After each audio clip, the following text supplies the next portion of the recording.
Good evening everyone and welcome back to the World Online Racing YouTube channel for round number 5 of season 18. We had a fantastic British Grand Prix last time out, but the drivers are now taking to the sandy desert of Bahrain. Of course, it is going to be an absolutely fantastic circuit under the lights of Sakir, and we can't wait to take you along that journey. My name is Dan Field. Once again, as always, I'm being joined by Nathan Richards. Nathan, how you doing tonight? I am doing perfect. Thank you, Dan. And of course, hello to everyone in the chat. Nice to have you back with us once again for another round here of WOR. But of course, a key thing to mention tonight is that we've got a couple of new reserves taking part, being Max Grospoiner and Chana Kinchi. So I'm excited to see what they can do. But looking at the grid yet again, very strong, and also having a few reserves in makes it a little bit spicy. So we'll see what the drivers can get up to tonight in Bahrain. Yeah, of course, it's going to be a very exciting race. We've got all the favourites in the championship racing this evening. We've got Jarno Watmere, Brendan Lee, Thomas Ronhaar and Tom Manley, all four of them being well in the fight last time out in Britain. Let's have a look at the results from that Grand Prix. It was Brendan Lee taking the win. Another podium added to his tally. That is 4 in 4. And he was finally at the top step of the podium last time out at his home Grand Prix. Thomas Ronhaar in second, making it another 1-2 finish for the Kick Sauber team. Tom Manley in third. Fourth was Alvaro Carreton. Fifth was Julian Klaffenbach. Lucas Blakely in sixth. Jan Otmir seventh. Eighth was Joris Krozen. Tamas Gao down to ninth after a penalty for a collision with Jan Otmir.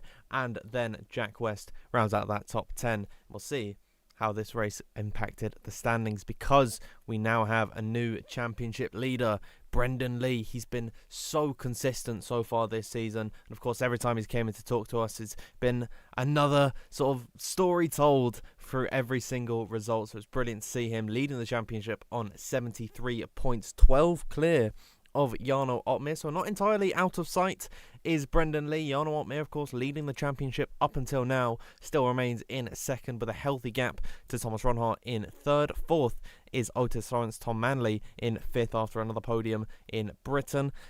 Nicholas Longe with that P2 from round number 1. Still sixth in the standings. It's unbelievable to see that no one has actually been able, aside from the 5 above him, no one's really been able to triumph him. Jake Benham in 7th, 8th Ismail Fassi, 9th Alvaro Carreton and Xander Van Dyken rounding out the top 10. But Nathan, we were talking about it before the stream, Brendan Lee leading the championship. That is something you love to see. It is. It's brilliant, isn't it? I know Brandon, he's been here for a long time, of course, winning esports back in the first 2 seasons, and since then hasn't really been at his top form. Going on to this game is a changed man, and of course he was telling us last week a couple of the reasons why he's able to get back to the top, and it's great to see Brendan Lee being statistically the best driver so far here this season. But talking about the kick cars and the RHG and Brendan Lee, there's 6 of them here tonight, all in the same or very similar livery, so that will be very interesting, being Thomas Ronhaar, Brendan Lee, Tamas Gal, Julian Klaffenbach, Tiger Hardy, and Joris Krozen. They've all got green icons, so maybe they're not running the exact same paint scheme, but I think it'll be very similar. But then again, it's better than being all black cars, isn't it? Or a little bit boring. Adds a bit of colour to the to the track. She's going to make our jobs a hell of a lot more difficult, Nathan. When are we going to get this fixed? I'm not too sure. They're loading into the lobby now, but before we head trackside, we'll have a look at the grid this evening. In the Red Bull, it is Joris Krozen and Jarno Otmir. Mercedes is Jake Benham and Istvan Pukki. Ferrari, Max Grospointer and Julian Klaffenbach. Disappointing to see that Nicholas Longe and Barry Burman once again not on the grid, but it's a great chance for the likes of Max and Julian to make an appearance. Max for the first time this season. Tycho Hardy and Chana Kinchi in the McLaren. No John Evans, no Will Lewis. That hurts my heart to say. They are taking their place is Tycho and Chan. Aston Martin, Fabrizio Dell'Onoso and Benz Jabo Cogni. Alpine is Ruben Pedreño and Dylan Warren. Good to see him on the grid here this evening. Ismail Fassi and Lenny Pepinter in the Williams. No Alvaro Carreton, unfortunately, this evening. RB is Tom Manley and Ika Boehner. No Declan Barrett. Sad to see, considering he's been in some great form so far this season. Kick Sauber, it's business as usual for them with Thomas Ronhaar and Brendan Lee. And then Haas is Shanika Clay and Tamas Gao. So got a very exciting grid on our hands tonight here, Nathan. I think let's waste no more time. Let's get trackside now, and we can see what the situation is out in qualifying. Dylan Warren one of the first out on circuit, just behind Tamas Gal. Interesting to see. Soft tyres, well, slick tyres on Dylan Warren's car. It's hard tyres for him. Tamas Gal on the very standard intermediate, Nathan. But it's interesting to see that Dylan has opted for the mediums. Yeah, it's definitely quite interesting indeed. I mean, of course, we'll have the retirements and then we'll go back into the session after qualifying's finished, so it's not going to affect him too much running a set of the hards. But yeah, normally we do see a set of the intermediates or the wet tyres. We do see a couple of the cars heading out onto track. I'm just trying to figure out who it is because we've got lots of black cars on the grid tonight, and it will be Fabrizio Donoso heading out onto circuit at the moment, also on a set of the intermediate tyres. And surprisingly, we haven't got that many people out, as we mentioned, I think last week. Oh, have we lost Nathan here? Is it? Oh dear. I don't know if Nathan is still with us towards the final corner. Sorry, Nathan, you completely cut out there. Oh, you cut out for me as well before, so I'm not sure if it's my end or your end. Oh dear. Good start once again. This internet plaguing us. I think, well, I'm seeing on OBS at least I'm not having any problems, so fingers crossed it's all okay. Let us know, everyone at home, if you're able to hear myself. Of course, you're not going to be able to hear Nathan when he cuts out like that, but yeah, fingers crossed it's all okay tonight. Please do. If there's any issues going on this evening, everyone, just point it out in the live chat. I'll try and fix it as best I can. But Dylan Warren heading up towards the top of the hill with Tamas Gal in tow. Fabrizio Donoso also out on circuit on his set of the intermediate. And Nathan, it's a good time for all these things to be happening. I say it pretty much every week at this point. But of course, in Q1 at the very beginning of the session, we don't typically see drivers coming out until around about the 10-minute mark. So we still got about 5 minutes left until we're really going to see some proper push laps coming in. Certainly. I mean, as I said before, someone I'm actually going to be keeping my eye on is Chanakic. I mean, we haven't seen that much of him on this game, of course. It was really quick back on F123, came into F124, and I don't think he's actually been playing the game that long. I think he's only been on here for about 3 or 4 weeks. So I'm very interested to see what he can do tonight in his car. I believe he's not going to be, well, technically, is it the Aston Martin or something, or the Ferrari? I can't quite remember, but of course, we're not running in the F124 cars, we're running in the F1 World cars. As we do see Brendan Lee giving us a bit of a drift show heading out to turn 2 and 3 now as he heads in the DRS zone towards turn number 4. But hopefully in around 4 or 5 minutes, we'll see most people head out onto circuit.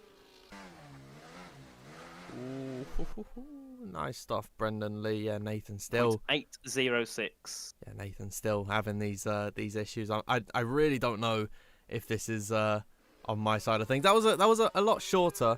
But I tell you what, if you're able to just hop out the Discord call, hop back in, that might reset things. Fingers crossed, everyone. This is all going to be a-okay come the end of this qualifying session. I mean, why have we got to have these issues every single week? It feels like there's something else every single time. But Brendan Lee, Nathan was absolutely right, giving us a fantastic drift show, and he's very happy at the minute. Of course, he's now the championship leader as of this previous race. Fabrizio Donoso, fastest lap so far on the intermediate tyres. We're still watching Brendan Lee flying around here. That was a good opportunity for him through turn number 12. He's completely bumbled it through turn number 13. Ooh, he saved it a little bit, actually. It was very nice. A little drift show that Brendan Lee's given us through there. Nathan, are you back with us? Yeah, I gave Discord a bit of a restart, so hopefully... Oh my gosh. Right. Over 3, Q2 or Q3. Am I still here, Dan? It got out again. Right, you know what? I'm going to leave Discord now. I'm going to hop back in. Fingers crossed that's all going to be okay. No shot that this happens. Every single week. There's something that goes wrong, Nathan. Fingers crossed I've not cut out at any point. Well, I know I have cut out at some point, but fingers crossed for the stream, not cut out. And it's weird. I've been on Discord pretty much all day. No lag issues whatsoever. The second, near the minute that we start getting into qualifying, Nathan, we start to have issues. Yeah, not ideal at all, but hopefully it can sort itself out quickly. I mean, we always get these issues, don't we, Dan? All the time. And if it's not the stream, it's the game. And luckily, it's not the game, but unfortunately, it happens to be the stream. And am I still here? I've been talking for about 10 seconds, so hopefully... No, I think it's okay. Oh, finally. There we go. But Luckily, we've wasted no time because qualifying hasn't really got underway much yet. We've only got 3 lap times on the board, and they're not that competitive at all. They're probably the lap times that me and you could set. I mean, yeah, maybe on a slick set of the tyres, I could be getting at least close to what Fabrizio Donoso's done. But if everyone would like to just, put the last 5 minutes or so out of your minds completely, we can start afresh here as Fabrizio Donoso pulls back into the pit lane. It's very intriguing to see, Nathan, that Dylan Warren, he stayed out for multiple laps. He's on his 3rd run on a set of the hard compounder tyres. He is just getting what I assume to be race laps in at the moment. Maybe there's a lack of practice going on for him. Yeah, it seems so. And I mean, it's not very good, is it, to go into a round and not have that much practice and have to use a set of the hards at the start of your qualifying session. But hopefully, Dylan can learn and practice whatever he's got to learn and practice, and then maybe we'll see him head out on a set of softs shortly. He's just heading across the line again to complete another lap. He was only a little bit quicker than what he did before, but of course had an invalidation, so that lap wasn't popped onto the timing screens. But we've hit the 10 minutes and 50 mark, so around the next 30 to 40 seconds, we should see a lot of cars head out onto the circuit and begin their first flying runs, of course. Everyone will go out on a set of the soft tyres. But, around a track like this, yes, the lap times are technically high compared to some tracks like Austria or... Right. Oh in here in P1.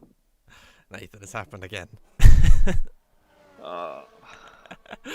Oh my word. It's just, why just got to happen week in, week out? Problems plaguing us. So you know what now, Nathan, I'm going to do? I'm going to completely restart Discord. So I'll be back in just a moment's time now. Oh my days. I'll pull up Task Manager. I'm going to give Discord the boot. And Should we do a private call? That might be a shout, Yeah, give me a little ring on Discord. Hopefully that might sort everything out.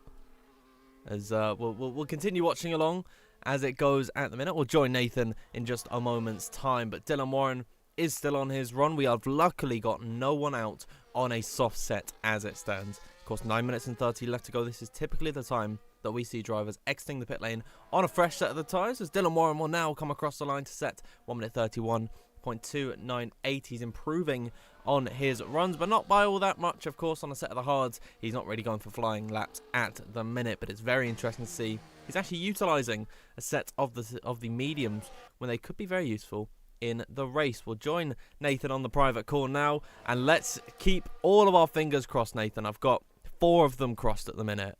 Let's hope that it's all okay.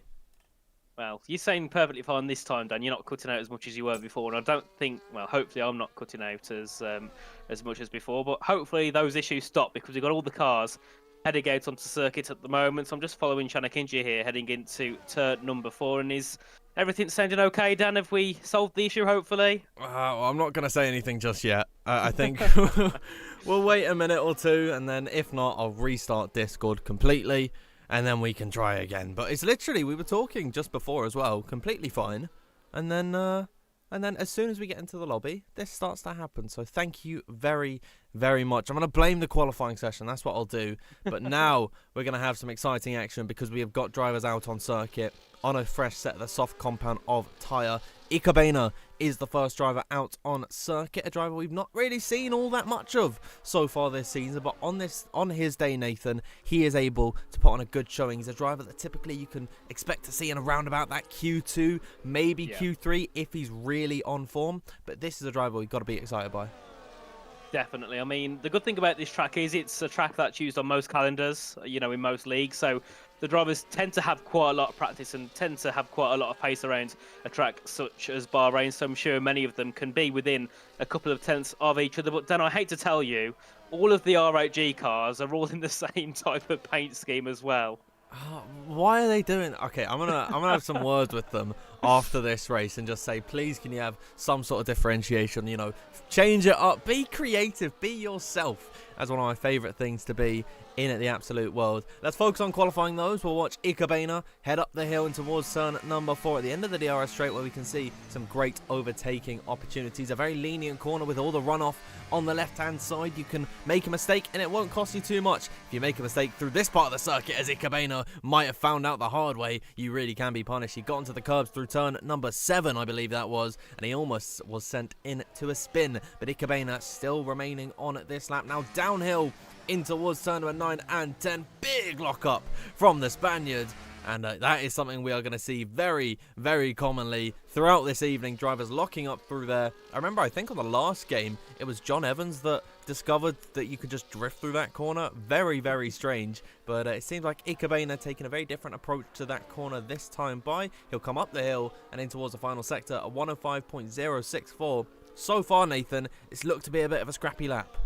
It certainly has, but of course it is only the first run, so it doesn't really matter too much if your lap is that scrappy. But just on board here with Brendan Lee, as he does invalidate heading through the final corner. So we'll go on board here with Julian Klaffenbach as Shanika Clay goes to the top there with a 26.383, and Julian Klaffenbach goes 2 thousandths faster there with a 26.381 as Chanakinchi goes up into third, and Ikkebana into fourth, with Nipa Pinter going up into the top 5, and then we have Tamashkal up to the top there by 4 thousandths of a second to Klaffenbach as Crozen then takes that first place away. And then Jake Benham by a 1/10 of a second goes to the top there with a 126.266, and Thomas Ron pops in just behind with a 2.75. What about Ruben Projonio heading to the line now? He goes into P7. And then what about Jarno Watme, the Flying Dutchman, as we do see Ishmael Fassi go to the top there by 3 thousandths of a second to Jake Benham, as we see a few more cars come through into the final corner here. Istvan Puki goes up to the top now with a 2.18. And so far then it seems like even though we've only had one lap of qualifying, the track's getting better every couple of seconds here. Yeah, wow. I mean, there's some great disparity throughout the entirety of this grid. Ben Chabraconi is about 4 tenths to the rear of Istvan Puki. He is in the drop zone at the minute, joined by Fabrizio Donoso, Dylan Warren, Max Crosspointer, and Brendan Lee. And that bottom 4, Nathan, they have not really set a representative lap time whatsoever. Fabrizio Donoso, of course, did his run on a set of the intermediate tyre. Dylan Warren did his run about 5 times over on a set of the hards. Is he still running on the hards? He is. It's improved. He's just improved on a lap, and he's still on a set of the hard compound tyres. Dylan has no care in the world for this qualifying session. He's purely just getting laps on the board. How many has he done? He's done 7 laps, Nathan. He's trying to run his entire first stint here in qualifying. I'm not too sure if that's how it works, but very interesting tactics on display from Dylan Warren. Of course, yeah. Something tells me that he doesn't have many plans of getting through to Q2 here, so he might as well just try and put all of it into his race practice. But certainly a surprise in the drop zone will be Brendan Lee. Currently without a lap time set, was on a decent lap until he got to the turn number 15, then of course had that invalidation. But certainly not a place we expect to see Brendan Lee. So hopefully he can get back out in around a minute's time and set a lap that should comfortably get him through into the Q2 session. Of course, our championship leader by about 12 points, I think, to Jarno Opme. So certainly wouldn't want to be starting in the bottom 5. But of course, as well, Fabrizio Donoso, also a bit of a surprise here in Q1. Normally a driver we see get into Q2 and sometimes into Q3. So also not good to see him down in 17th. But I believe he also had an invalidation, being as he was he's only set to 29.449. As we do see, Dan, a couple of cars, I think they're clear for Q2 here. Well, Ishmael Fassi would definitely say that he is safe on that time. Tom Manley, it's going to be a little bit more touch and go, but typically when these drivers retire, they are completely confident that they will get through into the next session. And thinking about who will need to go on an extra lap, I would say Tom Manley is the very last driver that can retire. I don't think Joris Kroos and Jan Watmir, Tamas Gal, I don't see them being safe. Istvan Puki and Jake Benham, Thomas Ronhaar, they can all retire. It's been a good qualifying session for the Mercedes team. Istvan Puki and Jake Benham 1 and 3 as it stands. A very nice session from them, but I'd say everyone beneath Tom Manley, they'll have to come out once again, especially when you consider the likes of Fabrizio, Max, Brendan. Not too sure what Dylan has been cooking up, but you know what? He's back into the pit lane now, Nathan. I wonder, is Dylan Warren going to strap on a set of the softs? He's just put the softs on now, actually. I think Dylan Warren, he's going to go for a run here. You know what? I hope he can get him into Q2. You know, he's done 7 laps on the hards. He's had no preparation here on the soft. So, you know, we expect a masterclass here from Dylan Moore, maybe a top 5 here heading at a Q1. I don't want to jinx him though, so I'll keep quiet after that. But yeah, we'll see what Dylan can do, as we do see a few more cars head out onto circuit, as we do see a few more cars also retire. Jarno Watmir in 7th place thinks he's safe on a 126.367. Could be a little bit touch and go there for Jarno Watmir, and we've seen it happen on a couple of occasions normally for Nicolas Longue, who tends to retire on a time that normally isn't the most safe. But we'll see here, if this can work here for Jarno Watme, and I'm sure on most days it will do, as we have a few cars heading out onto track. One of the first being Lenny Pepinta, along with Fabrizio Donoso, of course, both of them being near the bottom. Of course, Lenny still in the top 15, but on the cusp of being eliminated, and Fabrizio Donoso is in that bottom 5, so certainly needs to find an improvement and needs to be by over 3 seconds. Of course, his only lap on the board was set on an intermediate tyre, so he can't afford to get any more invalidations. So we'll see what Donoso can do here on his final run. Yeah, two of the most experienced F1 esports drivers on the grid are currently in the drop zone.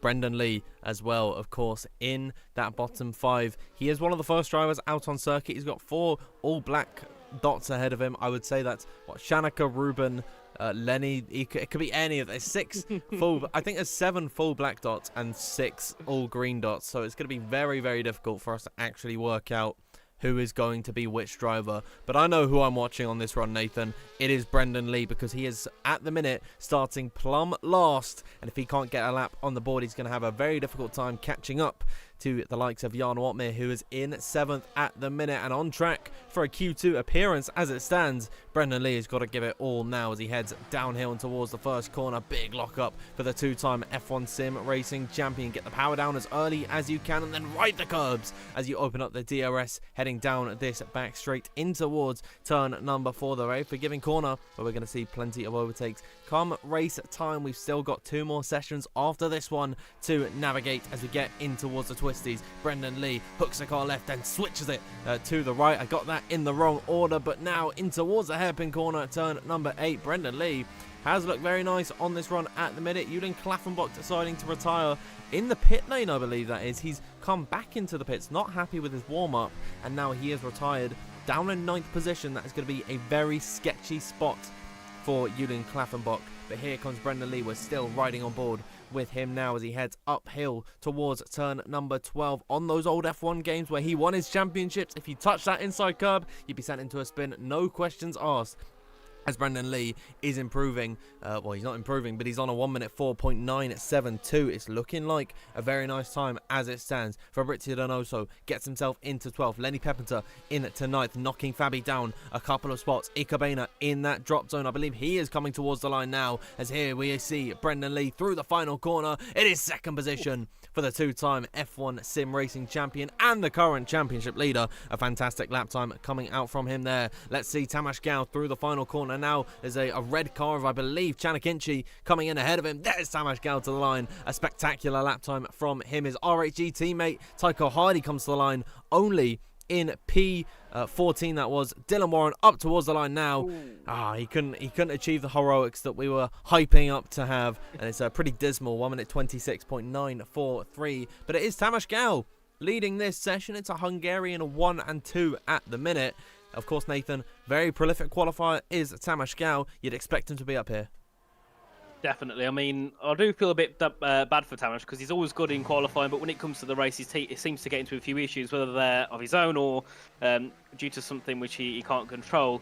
But I'm going to say a big surprise there for Max Grosspointer and Dylan Warren, both being nearly a second off the pace. But we'll have a quick look here at the final classification. A key one, it will be Tamas Gao who goes quickest ahead of Istvan Pukki. Then we have Brendan Lee, Ishmael Fassi, Jake Benham, Thomas Ronhart, Tom Manley, Shanika Clay, Joris Kroos and Jarno Watme round at the top 10. Then we have Ruben Progenio, Lenny Pepinta, Julian Klaffenbach, Tiger Hardy, Ika Baynut make it through. And we did unfortunately lose Fabrizio Donoso, Benjamin Okonye, Chanakinchi, Dylan Warren and Max Grosspointer. So a big shame for those guys in Q1. And I've got to say, the only surprise really there would be Fabrizio Donoso, and he was only out by 300ths of a second there. So definitely will be a bit, be a little bit ashamed of that one. Absolutely, Fabrizio Donoso got to be the big casualty in that first session. Let us know, everyone, if you're enjoying the stream thus far. We've actually had a little guest appearance from Dylan Warren in the live chat. Just a very simple message. Not surprised and not disappointed. That is him summing up his qualifying session, exiting in Q1. It's a shame that we're not going to see any more of Dylan Warren in this qualifying, but of course, come race time, he'll be back on the grid along with the other 4 drivers that were eliminated from this session. But of course, now, Nathan, the top 15 drivers from Q1, they will advance into Q2 and fight it out for a top 10 position. Let's head back trackside, and we'll see all the drivers heading out onto circuit once again. Typically, this is a used set of the tyres that they come out on, but some drivers, Nathan, they like to surprise us, whack on a fresh set, and then go for a proper push lap from the offset. Of course, and a little bit of insight there. Max Grossportner, I don't think it was that much of a surprise that he was out in Q1 because he said he's done 2 laps in quali for practice. So, yeah, could explain why he was nearly a second off. And Dylan Warren also, I think, seemed to have a lack of practice there for that qualifying session. But we still have 15 cars through into Q2, and all of them, all of the R8Gs going through in their green cars, and we still got 5 black dots heading through into Q2 as well. So to make our confusion even more, will be the top 15 heading into Q2. And we also have 3 cars have also got a very white-looking dot. So once we get people's names mistaken, guys, please don't blame us because it's very hard to keep up with who's where on the circuit. But I do believe one of the first outs, it will be a kick car for sure, and it will be... It's Brendan. Can't tell. Is it Brendan Lee? It is Brendan Lee, first out Ooh. on circuit. You know what? Actually, fair play as well to Istvan Pukki and Jarno Opmeer, because they're the only 2 drivers, Nathan, in this qualifying that have a completely different dot to everyone else. Istvan, that's very close to white, but of course it is grey. And then Jarno Opmeer has adopted the blue. But I just want to see a bit more creativity from these guys. I understand Brendan Lee, Thomas Ronhaar donning the kit livery, but Tamas Gau's a Haas driver in this league, so why not at least tailor it to the car that you're driving? You know, make the effort as Brendan Lee slides his way through the first corner, abusing the tyres very early on. That speaks to me, Nathan, that we are, of course, on a used set for the 2-time F1 Sim Racing champion and our championship leader. It feels good to say, Brendan Lee, championship leader. Of course, yeah, great to see Brendan Lee here performing well as he heads his way through turn 6 and through turn number 7 and heading down to the hairpin at turn number 8, having that purple first sector for now. But of course, I expect him to be here on a set of the used soft tyres. I think that goes for many people as well on the grid. Unless you're someone who isn't that confident of going through into Q3, you can burn a couple more of your soft tyre sets in Q2 to try and secure a top 10 spot early on as we carry on with Brendan Lee here, heading into turn number 11. At the left-hander up the hill, of course, down to 5th gear up, getting back on the power nice and early, and Brendan there having a bit of a snap heading through, so certainly not looking too comfortable here on this run, and we'll see what his split will be. It's a 105.2, so around 4/10 off what he managed in the final run of Q1, so certainly not on a decent lap time at all here for Brendan Lee, but of course other people will be in the same boat as we head our way through into the final corner here, out to turn number 15, and up towards the line. We'll see what lap time Brendan Lee can set here in his kick car. It'll be a 126.663 as we do see Ruben Progenio there go up into second with a 127.554.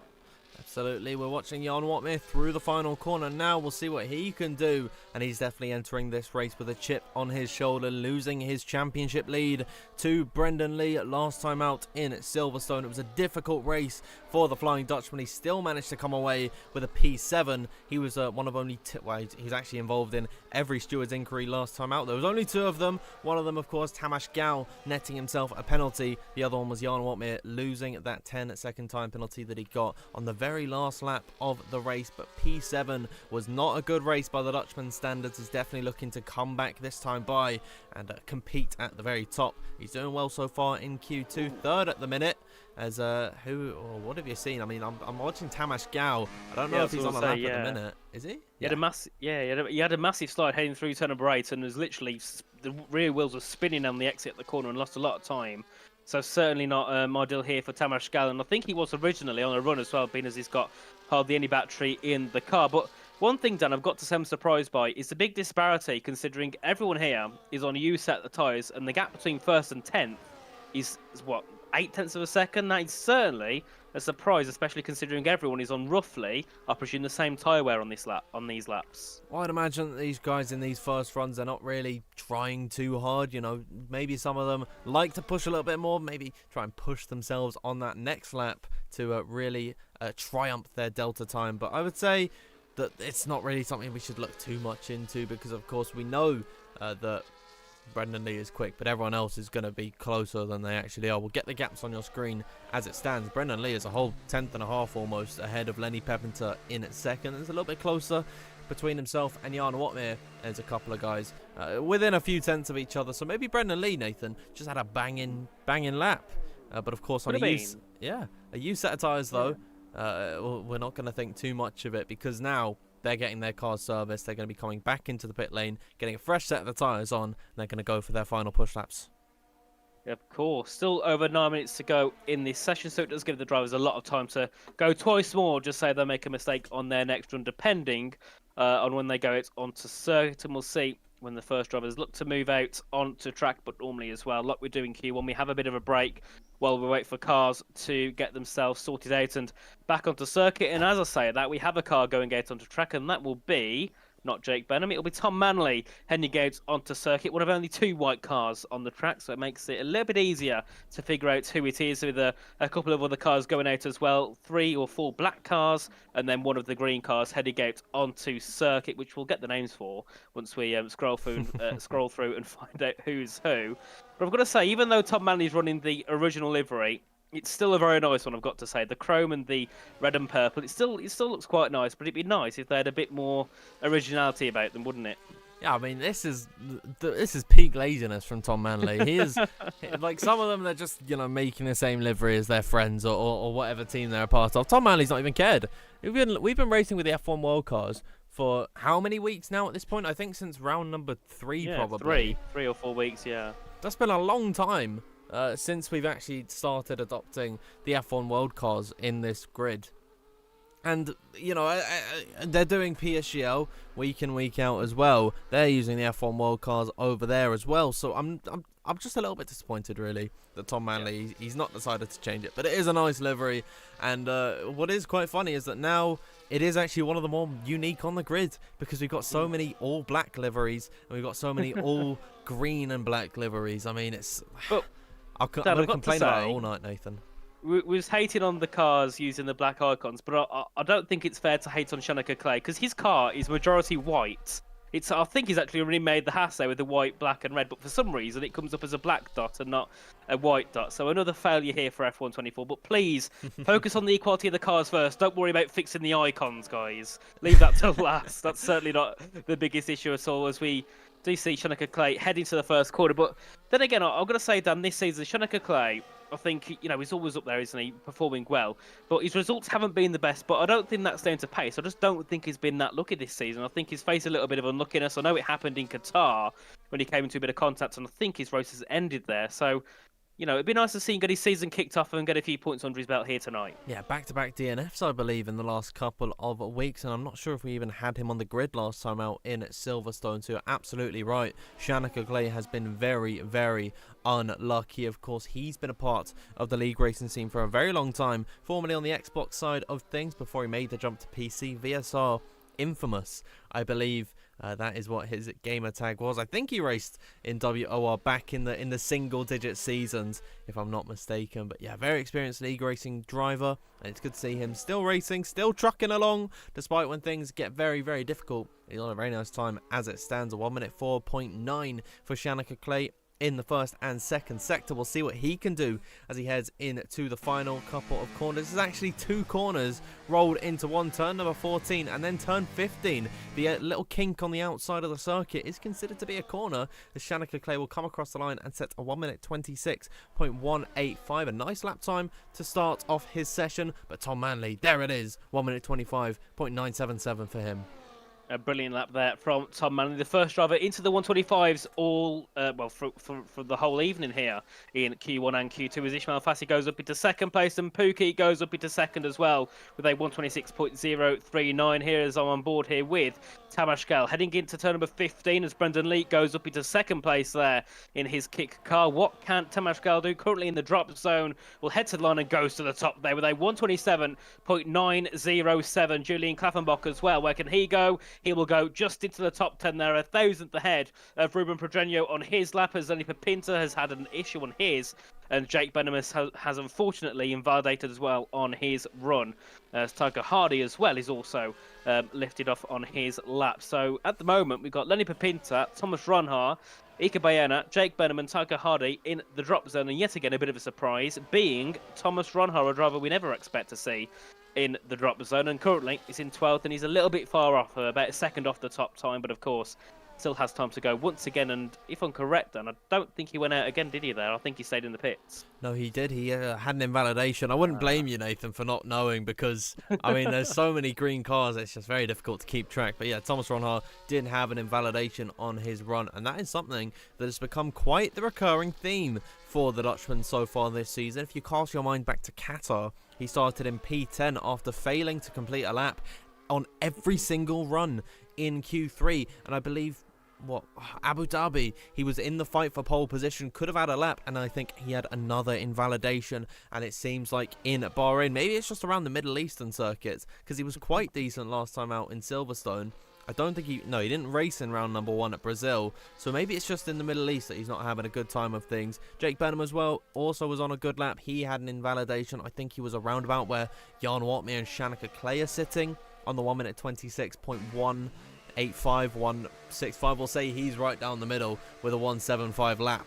But yeah, Jake Benham, he'll have to come out once again. Thomas Ronhaar again as well. Pepinter, Boehner, Hardy. Those are 3 drivers you kind of expect to be in the drop zone. But I think if any of them can get a decent lap on the board, they could have a shot of making it into the final parts of qualifying. And Nathan, this is just something I have to say every single week. There's only 10 spots in Q3, but every single week it feels like there's 13 drivers who are worthy of making it in the fight for pole.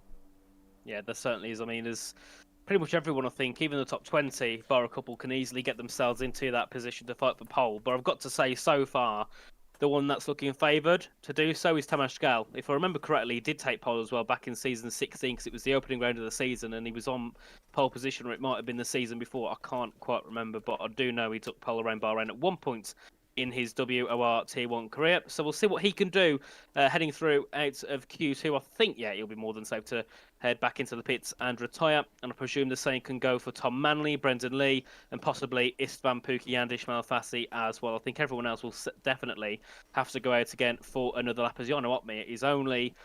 he's over 5 tenths to P11, but he's only a tenth back to P10, so certainly not safe on a 126.165, as we do see Lenny Pepinter head out onto circuit now in towards turn number 4 on his out lap. He'll be the first to set a lap here in the end of Q2, and would be nice to see Lenny in the top 10. I think he's deserved it. I think he's been on some brilliant pace so far this season, but of course it's always hard to get into that top 10, especially when you don't race here week in, week out. Of course, he's here sometimes, and of course sometimes has a couple of races off, so we'll see what Lenny Pepinter can do. You know what? Nice car, Lenny. That is a fantastic livery, despite having the black base. And so I think that's what it is. Maybe the base of the car, or like the top layer, one of the two.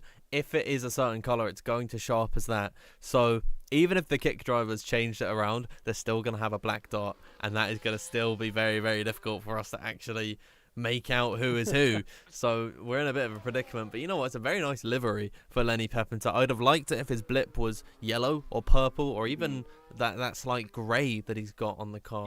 But it's a very nice little livery that he's got going here, and we're going to hope to see it in the final parts of qualifying now through the final braking zone at turn number 14 to get on the power as early as he can. Lenny Pepinter in the drop zone at the minute. He is down by a decent margin to Ruben Pedreño. That is, 5/10 of a second just about he needs to make up on this run. It's not a representative lap time for Tier 1 pace at the minute for Lenny Pepinter as he approaches turn number 1. Get the power down as early as you can, jump over the curb through turn number 2, and then head down through in towards this uphill right-handed corner. Very forgiving as it's a late apex through here. On the power as early as you can, keep it pinned to the left-hand side, and then drift over to this slight right through turn number 6, and then flick it left through turn number 7. Lenny Pepinter at the minute purple in that first sector. We'll see if he's able to hold up as he heads through now the very tricky turn number 9 and turn number 10. Is there going to be a lock-up for Lenny? Indeed there is, but a very nice corner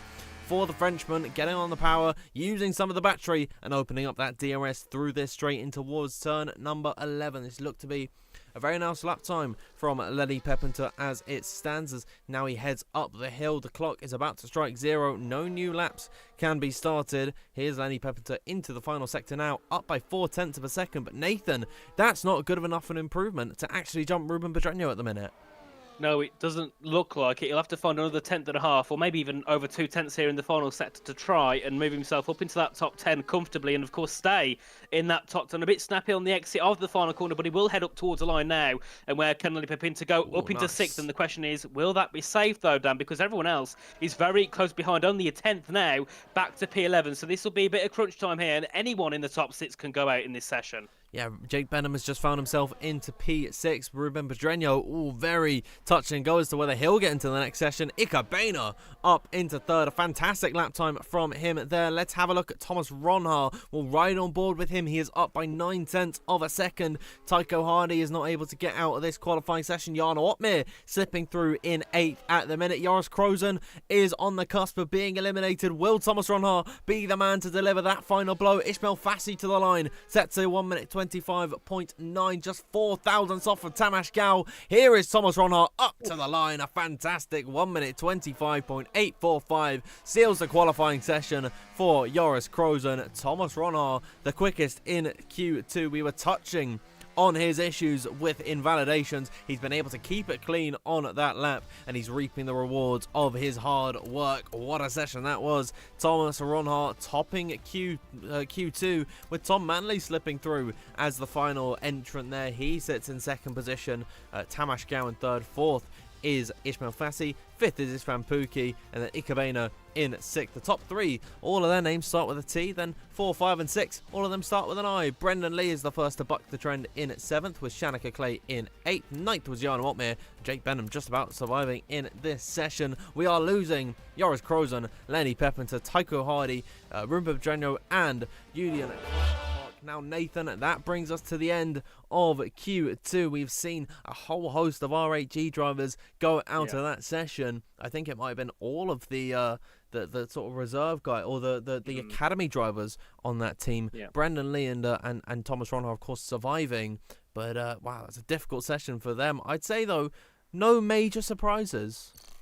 No, yeah, certainly not. But I mean, Jake Benham and John Otmey right on the cusp of going out in Q2. Definitely not the safest session for those two.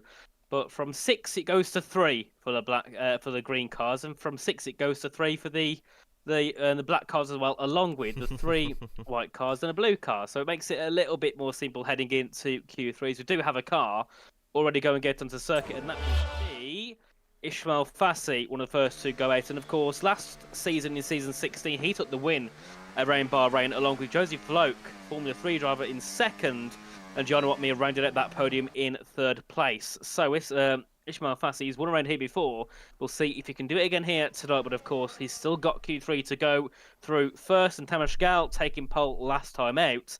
He also is a man we'll be looking at here to try and take pole. But Thomas Ronhar also was looking strong in that Q2 session there, with the first driver to go into the 26.8. So also someone we'll be watching at here for that pole position. And surprisingly, Ishmael Fassi, the only one to go out here. So might be going for a bit of an insulation lap here, giving the tyres a bit of a test, and then he'll go back in and go once again once all the others head out, because he's a little bit out of sync at the moment. Yeah, Ishmael Fassi, a driver I'm very excited to see the development of in the next couple of game cycles. He is one of the up-and-coming talents in the F1 sim racing scene. And of course, last season, he won here, if I'm not mistaken. Nathan, you were telling me about that before the stream. Ishmael Fassi, he has got experience winning here in Bahrain. I believe it was at the beginning of the season when he looked like a legitimate title contender. Could he maybe reclaim some of that form that he had on F1 23 and take the fight to the likes of Brendan Lee and Jarno Opmeer here this evening? We'll have to wait and see. He's got to navigate Q3 at the minute.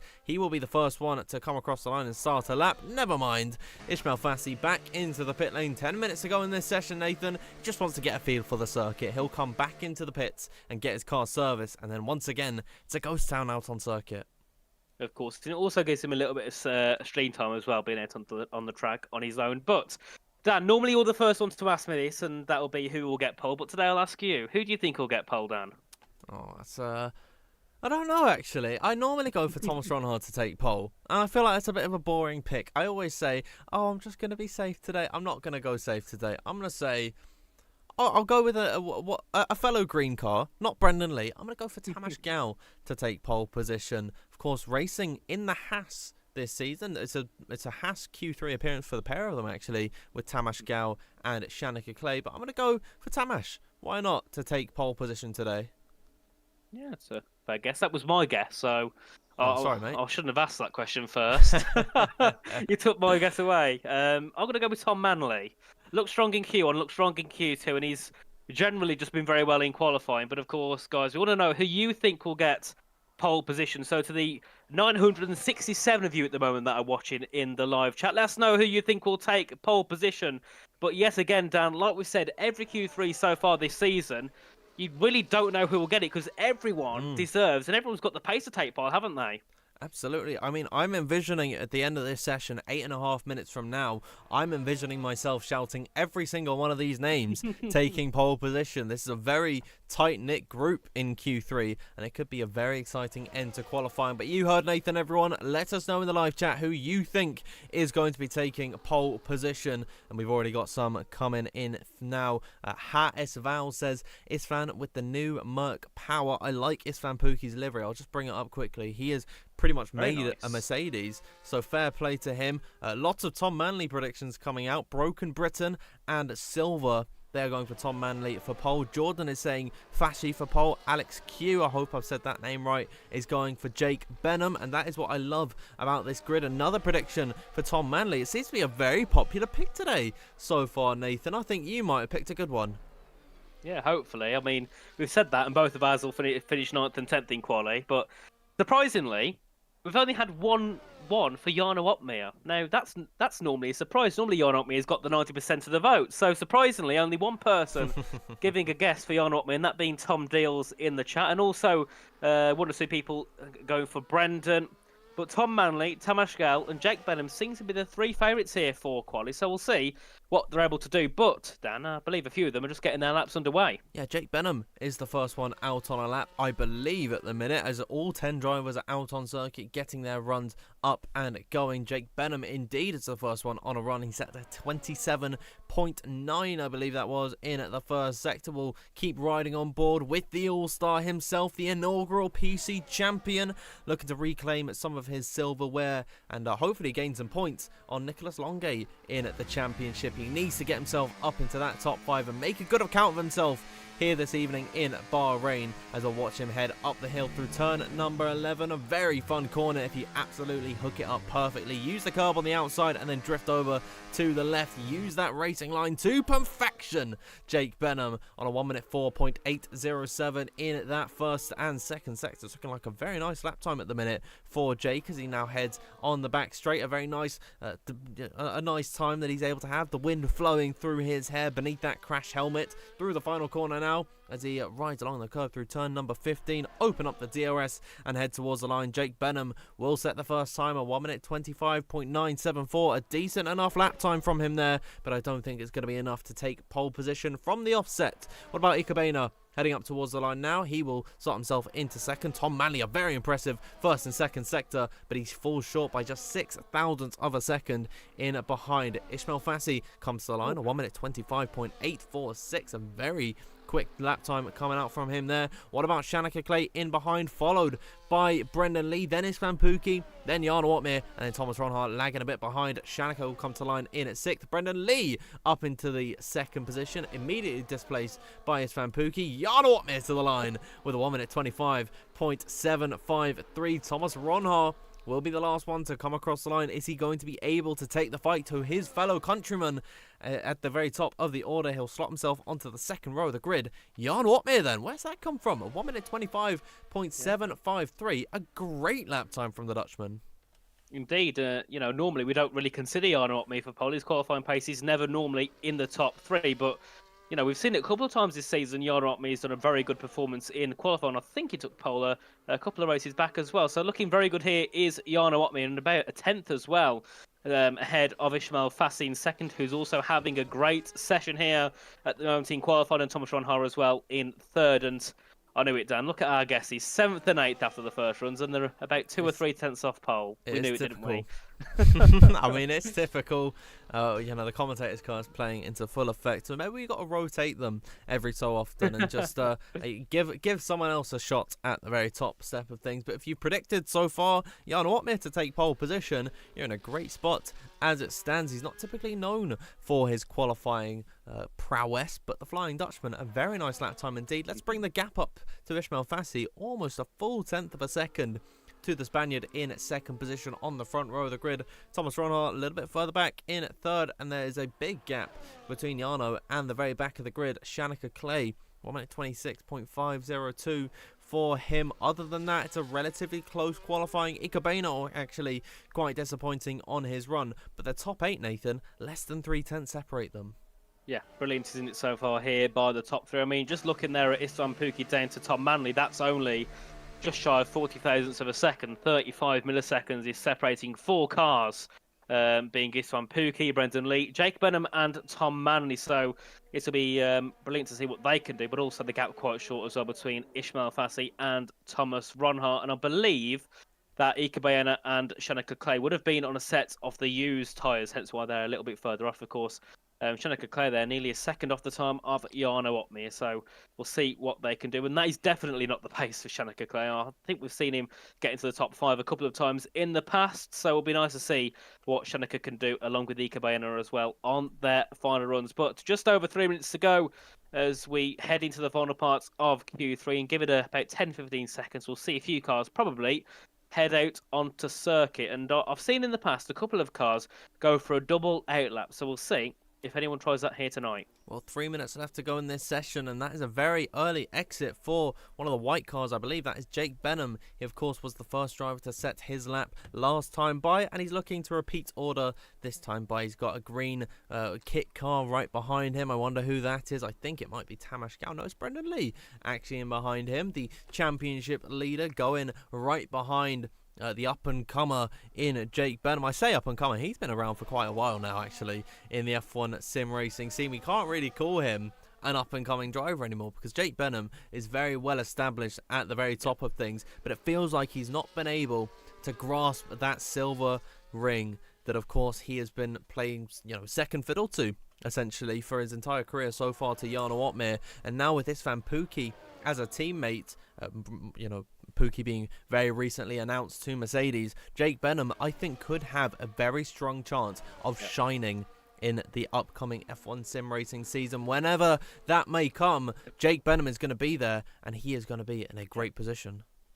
Certainly, but I think another driver we've got to remember here at Mercedes is Danny Brezhnev. I don't think he's been here yet this season in WOR, but of course, still over on PSGL and in the Ironman League as well that he streams here on this channel.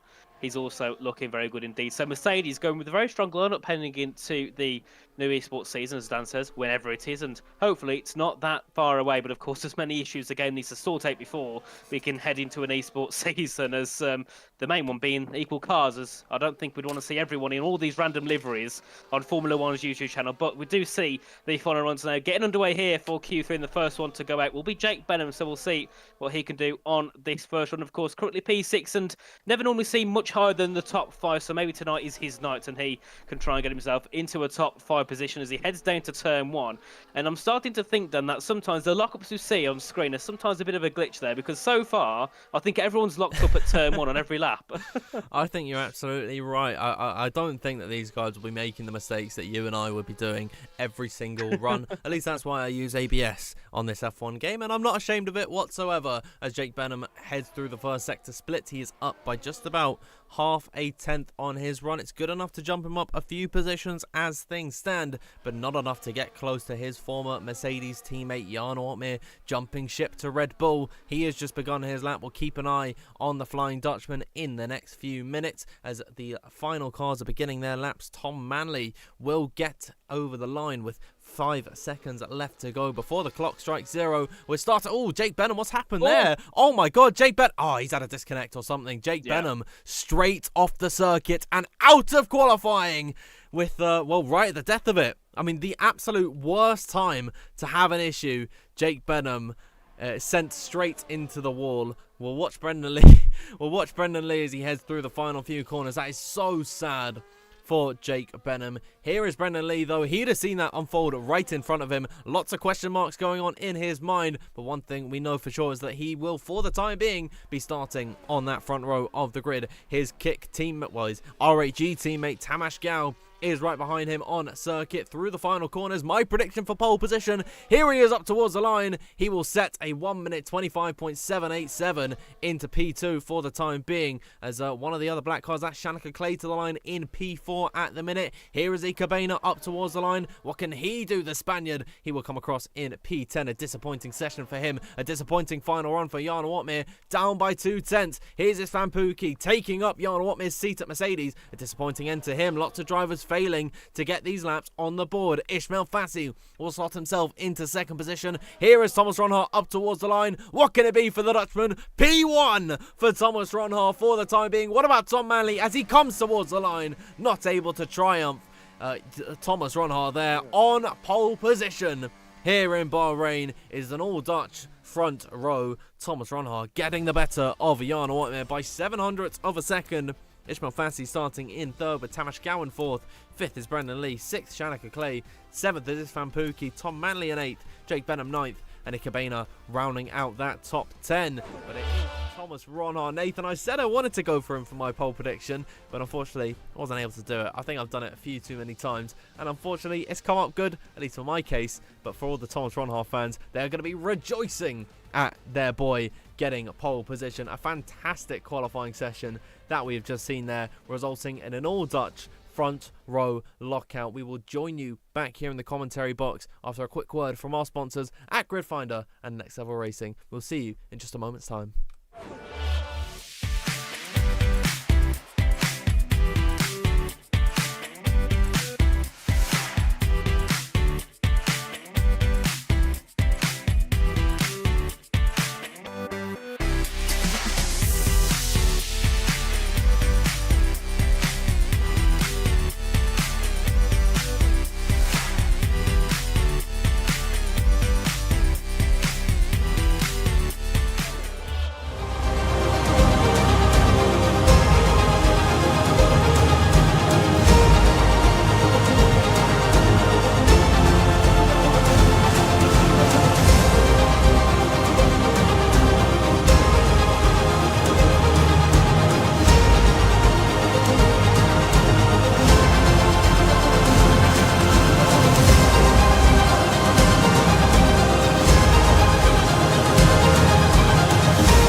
Welcome back, everyone. At the end of that qualifying session, we're getting ready for the race, just having our lobby restart that we do every single week. But what a qualifying session that was there. Thomas Ronhaar, a steaming lap from him, Nathan, is able to capture pole position ahead of Jarno Watmere. Two drivers who are in the championship fight, but not the championship leader, Brendan Lee.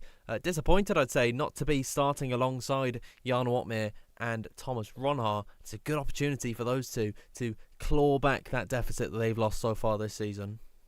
It certainly is. I'm just trying to get ourselves back into the lobby before we get underway. But of course, Brendan Lee starts down in P5, and of course, Tamashgal in 4th. I'm keen to see what he can do from his starting position.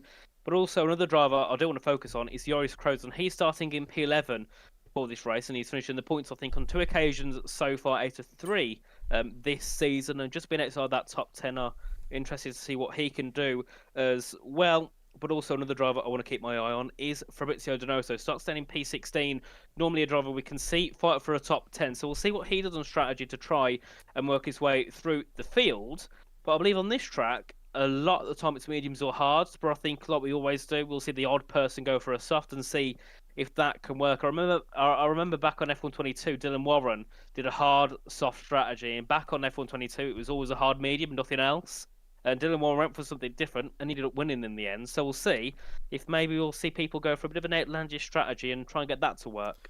Yeah, I'm not really sure what the actual quickest strategy is on this F1 24 game. It's typically that we see the mediums to hard or the hard to mediums. Hmm. The softs are very rarely used, but then last time out in Silverstone, we saw lots of drivers setting on a set of the soft compound tyres. I believe Jarno Opmeer was one of the first drivers to use that set in the race, but we'll have to wait and see. I'd imagine with the very tricky tyre conditions that we are subjected to in the Sakir Desert, it is going to be very difficult for the softs to actually have any use come race time. But at the end of that qualifying session, we're just getting the lobby we're getting the lobby sorted, and then we can get this race underway. I want to talk to everyone in the live chat now. How are you feeling after that session, and who are you rooting for in this race? We love to interact with you here in the live chat on, of course, WOR, coming to your screens every single Sunday. Nathan, coming into this race, you've mentioned a few of the drivers that you wanted to talk about, but who are you going for the win?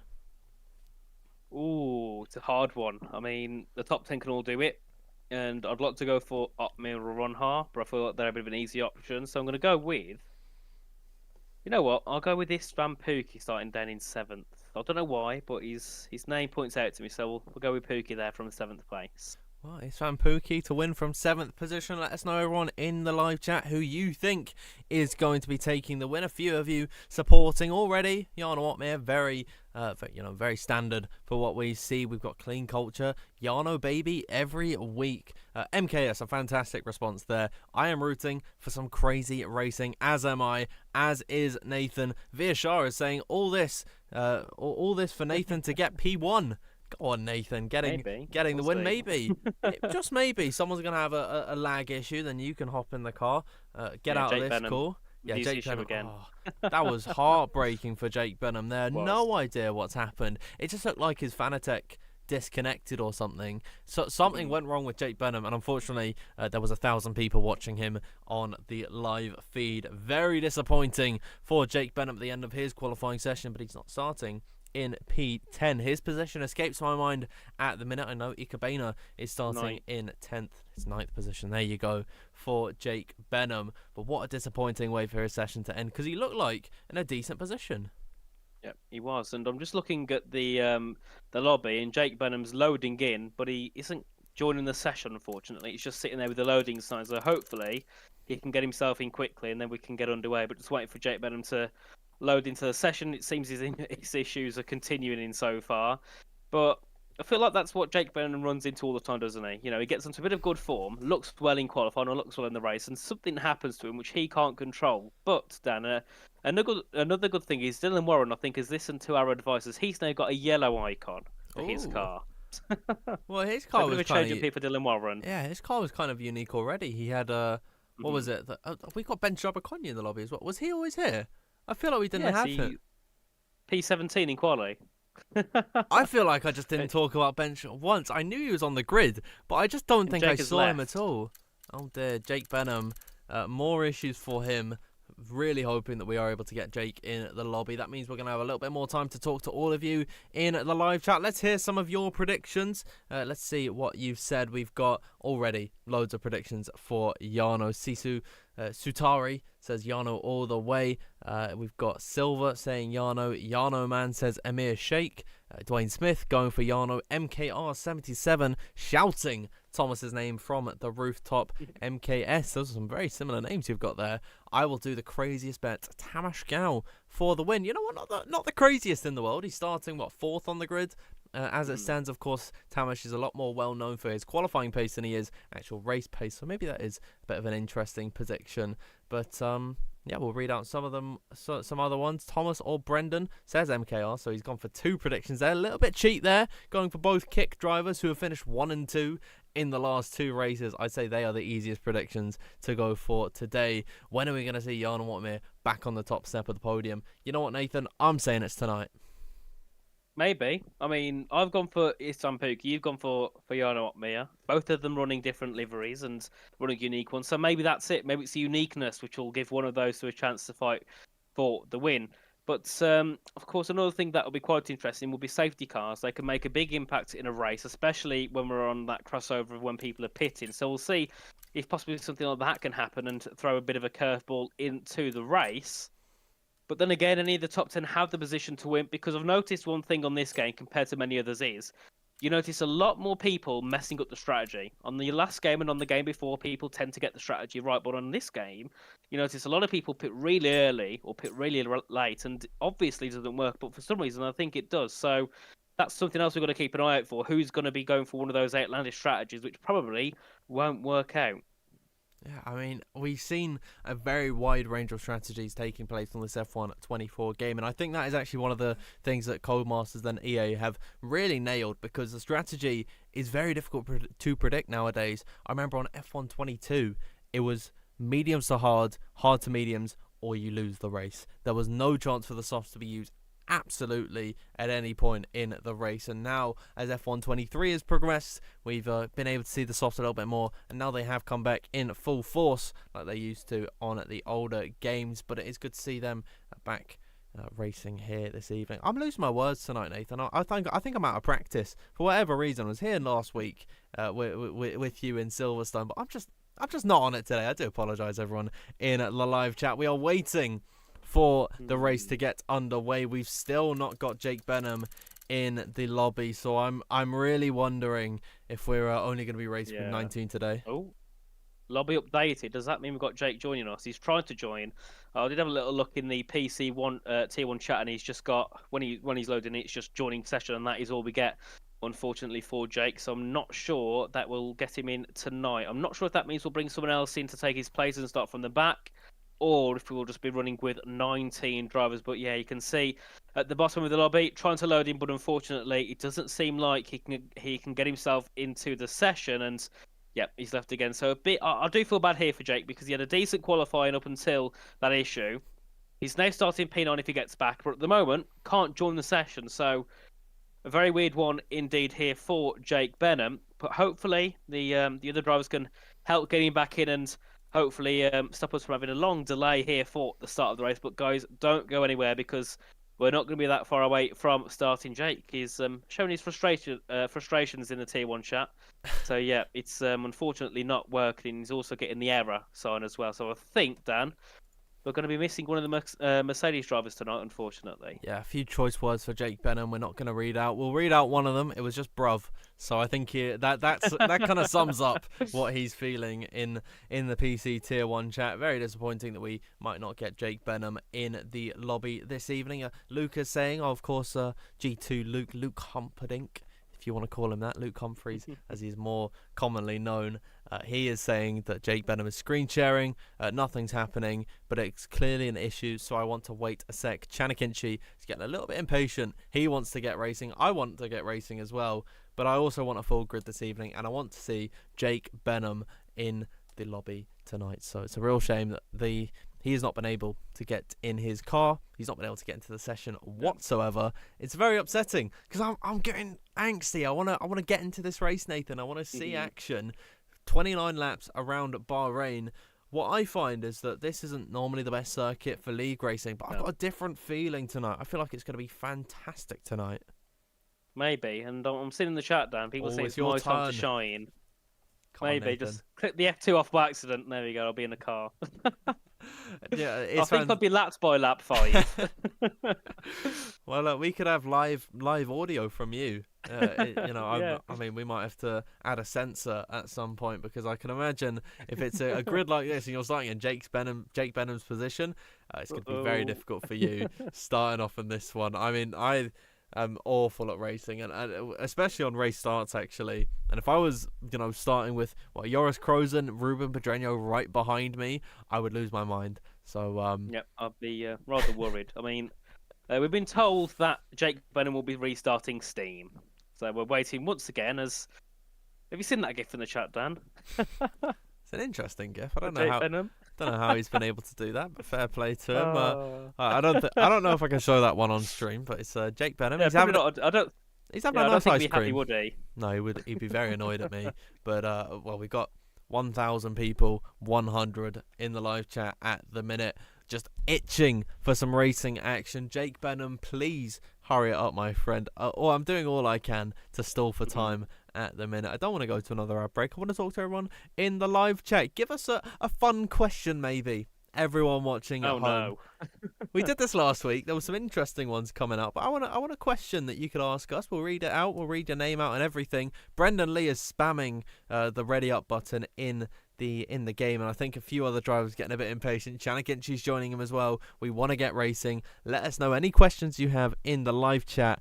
And you know what, Nathan? I feel like I've made a grave mistake by asking this. Of course. Is he doing a Gordon Ramsay impression for someone? I've got a question here from Harvey saying, would you rather hands for feet or feet for hands? Oh, I'm trying to work out how that'd work. Hands for feet, definitely. Ooh. What? Yeah, but you'd be what? Yeah, imagine like rock climbing or something. You know, you just like fan out in a big cross, and it's like you Probably climb go up perfectly. Feet for hands because it's a bit bigger then. I mean, if you was on hands for feet, you'd be struggling for balance. And it looks like you've also got a question as well from Harvey, Dan. Would you rather 99% or 1%? 99% of what? I'm a bit I think it's just a question. I don't really know. I'm a bit worried about that answer, so I'm not gonna. I'm a bit confused what that actually means. But oh my question word. for you, Dan, because I actually don't know this. Who is your favourite F1 driver? Because mine's probably Verstappen or Hulkenberg or Alonso. But what about you? I've never asked you that question. Oh, regrettably, it's Daniel Ricciardo. It's not not long to go then. I mean, yeah, I'll be free finally. I mean, I thought I was free when he wasn't on the grid in 2023, I believe it was. Yeah. When Nick de Vries was racing, and then he gets the boot. Was it? Yeah, it was Nick de Vries in the 23. Yeah. Then he gets the boot. Daniel Ricciardo comes back in. Have we got something, Nathan? Are we finally going? No, I was reacting to a question. Someone asking, how much do we earn for commentary? That is a big fat zero.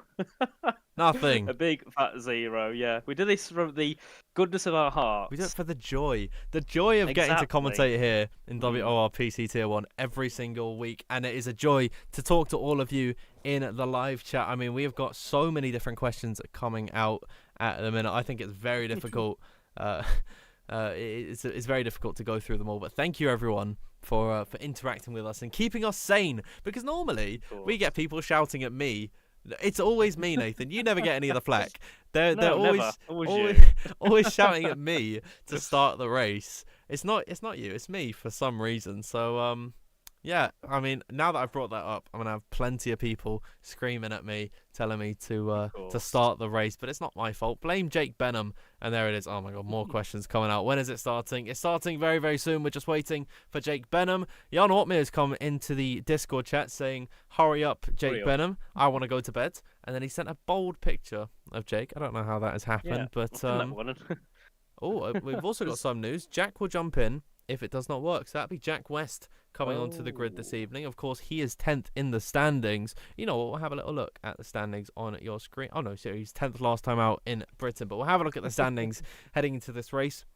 Brendan Lee, of course, on 73 points. Oh, Dan, we've got a donation.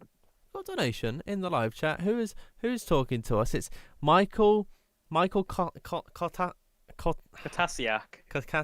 I think. Kotasiak. Fingers crossed. I'll bring us back on the screen. Thank you very much for your donation. It's very kind, and it's very much appreciated. So please, everyone in the live chat, am I able to like that? It says like at the bottom. There we are. Do a little heart. I've liked it. Yeah. Do a little heart for you there, mate. Thank you very much for that donation. Please don't feel obligated to. Of course, we do this just for the fun of it. This is all free entertainment for you on a Sunday evening. And what more would you want with your Sunday roast than some great WOR action? But you tell you what, actually, Nathan, what people would rather than me and you on their screens, it's some good racing. We need Jake Benham in the lobby now. Yep. He is fuming. I think we need Jack West now. Oh, he's gone. Yeah, he's gone again. Yeah, no, he's... big shame here for Jay. But yeah, he's gone, which means we'll have someone else jump in, which will be Jack West, who I don't think has raced that much here. I think he's done a couple of rounds. I know he was here in Qatar, but I'm not sure after that when he was here driving with us. Oh, no, I think it might be Nico joining us. I think it is. I think we've got... Nicholas Longe. Ooh. From last on the grid, Nicholas Longe. That could be a very fun story. Yona Martins has just come into the Discord chat. We'll keep everyone updated on what's going on. Yeah, Nico is going to get invited. He's just launched the game. We're going to have Nicolas Longue back on the grid for the first time this season since round number 1, where of course he took second position. Lots of gifts going in the Discord. Everyone's very, very happy that we're finally going to get to race. It is a big shame about Jake Benham not being able to talk. I don't know why I said talk. Not being able to join us this evening, but we are glad to see Nicolas Longue back on the grid tonight. Yep, of course, and he's going to be getting his way in. And Yoda Martin's put a gif in the chat showing, Nicolas Longue looks quite excited to be here, I think, with the gif he posted in. But yeah, hopefully we won't be too long. I mean, we've been here for a long while, and we've got to say a big thank you to everyone here in the live chat because we've actually gained viewers since we've been sitting here waffling along. So thank you all for joining in just at the start of the Bahrain Grand Prix, of course, one of the most memorable races here in F1. Everyone knows the Bahrain track. It's, one of these, it's been here for a very, very long time. So, of course, great to have you all here for the start of this Grand Prix. And Nicolas Longue will step in. So maybe today he might be able to improve from that 6th position that is in the standings. We'll see what happens. Oh, no, Jake Benham's in. He's got in. Right, so just this second. Just in time, Jake Benham has finally got in the lobby. I mean, that is... What the hell? What is going on this evening? Jake Benham has finally been able to get in. We're finally readying up here this evening. It has been a long wait. I'm trying to work out how much time we've actually been talking. I think 15 minutes. I think it might be even longer than that. I think it's close to 20 minutes that we have just been talking. So Jake Benham finally in the lobby. Finally, we are going to get some racing action on your screens. Thank you, everyone, for being very, very patient. Jake Benham will be starting from 9th on the grid, so he's not lost that position. So shame we're not going to see Nicolas Longue, but maybe next time he is going to get a position. Cease was absolutely right. Nico got scammed because he launched the game. He was ready to join the lobby. Jake Benham, out of nowhere, Nathan. He's back. Yeah, it was like watching England win against Slovakia in the 90 plus 5th minute, wasn't it? Oh, brilliant. Just in time. What a day that was. Honestly, that bicycle kick. That restored my faith in humanity, honestly. I was down in the dumps on that day, and then it was brilliant. A few whiskies would have done it, I think.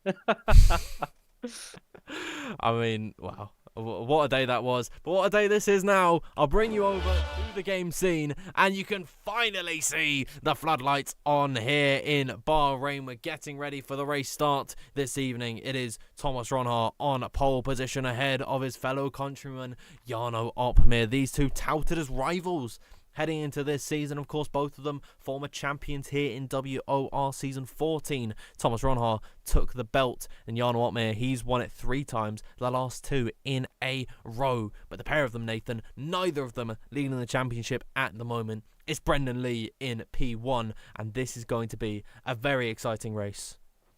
It certainly will be, and yet again, we're here at the stage where we have to wait because we don't have a clue what's going to happen. But looking at tyres quickly before we go in, hard and soft are the choice here. Many of the R8G is going for a set of the softs here, so that could be interesting. But no, they all switched to hards last second. Never mind.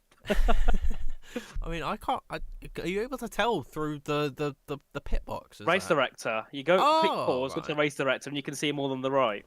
Oh, you know what? That's fair enough. I didn't know you could do that, but because I'm live to all the viewers, we're going to let it be a surprise for all of you. So get excited to see what strategies everyone is opting on. Here we are then, getting ready to start here in Bahrain. It is 5 red lights.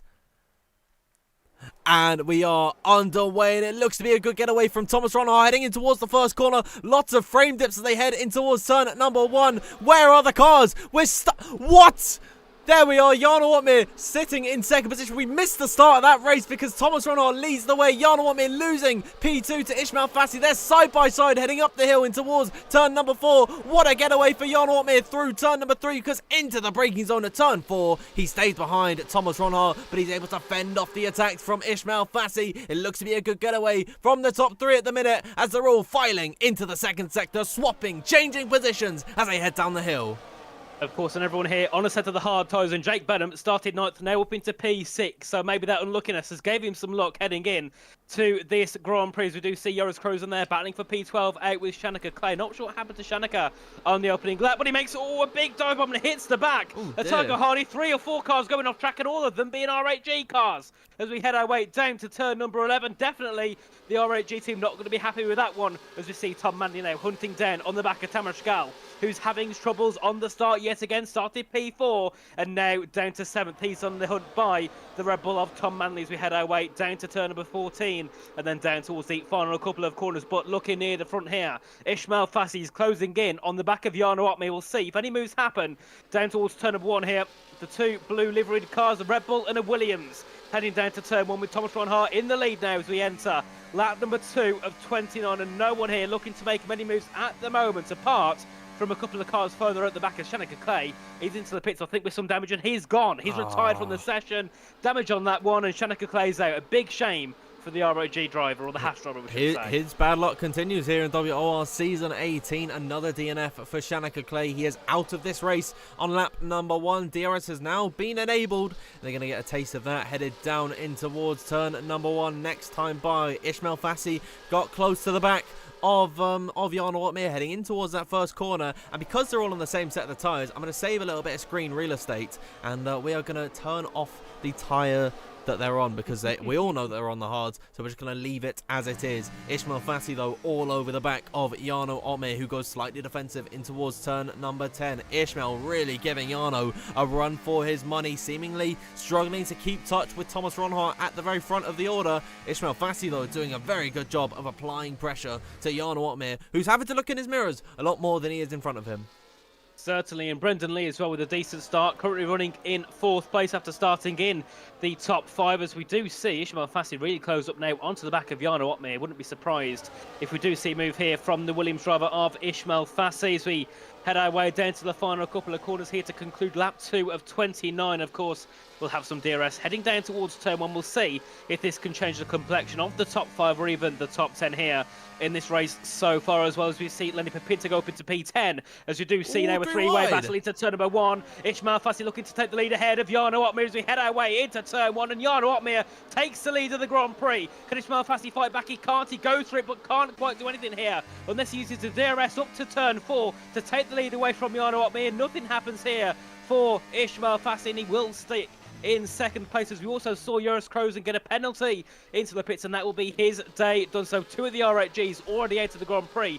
Definitely not a good day for them. Yeah, already 2 drivers out of this race, Joris Krozen being one of them, both of them starting in a pretty decent position. Shanika Clay was in the top 10 from qualifying. He was, I think, in like 8th position or something. Disappointing way to go out very early on. Joris Krozen started in 11th. The pair of them hitting the showers early here this evening. Jarno Otmir then leading the race ahead of Ismail Fassi. Thomas Ronhart had no real defence in towards that first corner, had no DRS to defend himself from the onslaught of attacks that was Jarno Otmir and Ismail Fassi. But I would imagine that the next few laps are going to be exactly like this. Now Jarno Otmir is going to get a taste of the DRS onslaught from Ismail and Thomas, and maybe Brendan Lee can fight his way into the picture. Let's have a look at the positions gained in this race. We've got 4 positions up for Fabrizio Donoso, Dylan Warren and Max Grosspointer. Most drivers going up 1 or 2. Jake Benham up 3. It is good to see, Nathan, that the All-Star, he has been able to make his way up the order despite all of the trials and tribulations he has gone through this evening, as Ismail Fassi will move into the lead. Thomas Ronhart will follow him through. Jarno Otmir down into 3rd, possibly 4th, with Brendan Lee up his inside in towards that first corner. The pair of them 2-time F1 Sim Racing champions apiece for them, and Brendan Lee is going to be muscled out by the Flying Dutchman, who will maintain 3rd.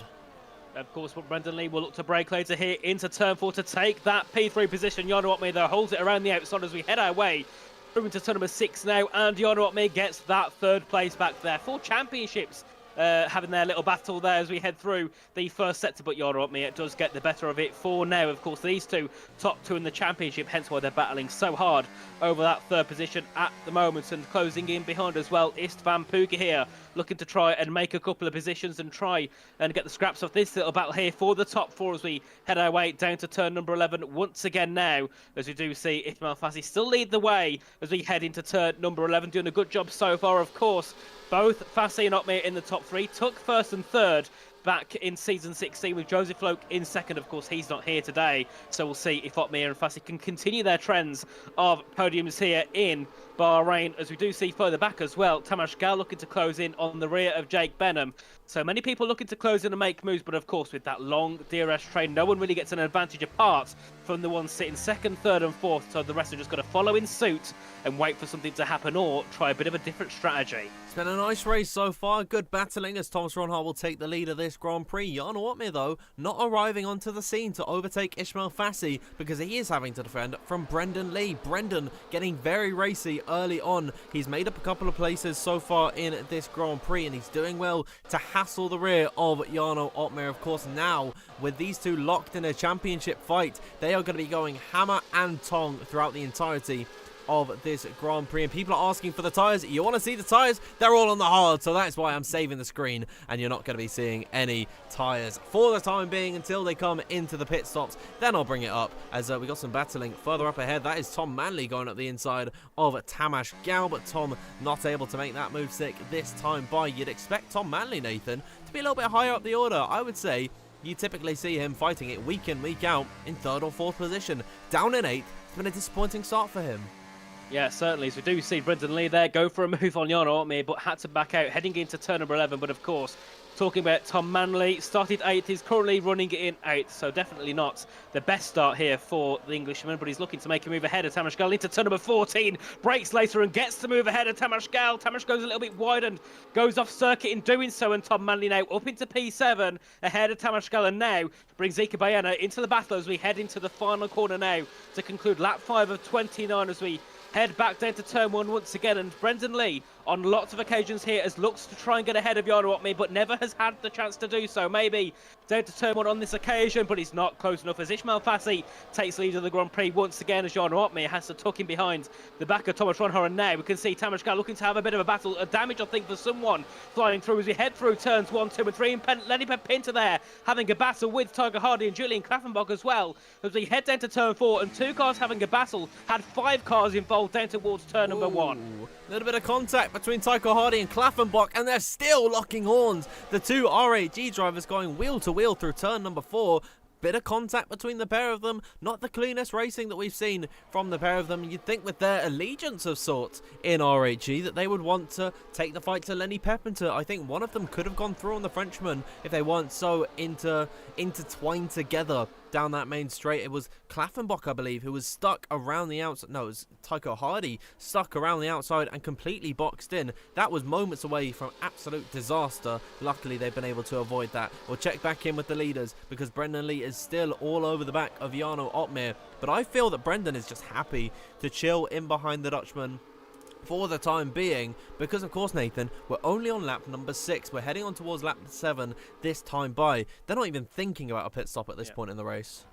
Yeah, definitely a long way to go here on this first hard sit, but of course Thomas Ronhart sits 3rd in the standings on 45 points, so a lot to play for him here in this Grand Prix, looking to finish 2nd or 1st at the moment, but of course many laps to go in this race as we see yet again Brendan Lee closing in. Can he make a move this time on Jarno Opmeer? No, he can't. He closed and nearly tapped the back of the Flying Dutchman heading in to turn number 1 and would have sent him flying out of the corner, as we do see Tiger Hardy there having a battle with Fabrizio Donoso down for 12th and 13th position. Of course, Fabrizio started down in 16th, now up into 13th, so having a decent race start here is the Chilean as we head our way through turn number 4 and 5 once again with the leaders, and Opmeer looking to close in on the back of Ronhart. But Ismail Fassi so far has really had some good control of the Grand Prix, controlling it at his pace and not really worrying about guys behind looking to overtake him, as Pookie as well looking to close in here on the back of Brendan Lee.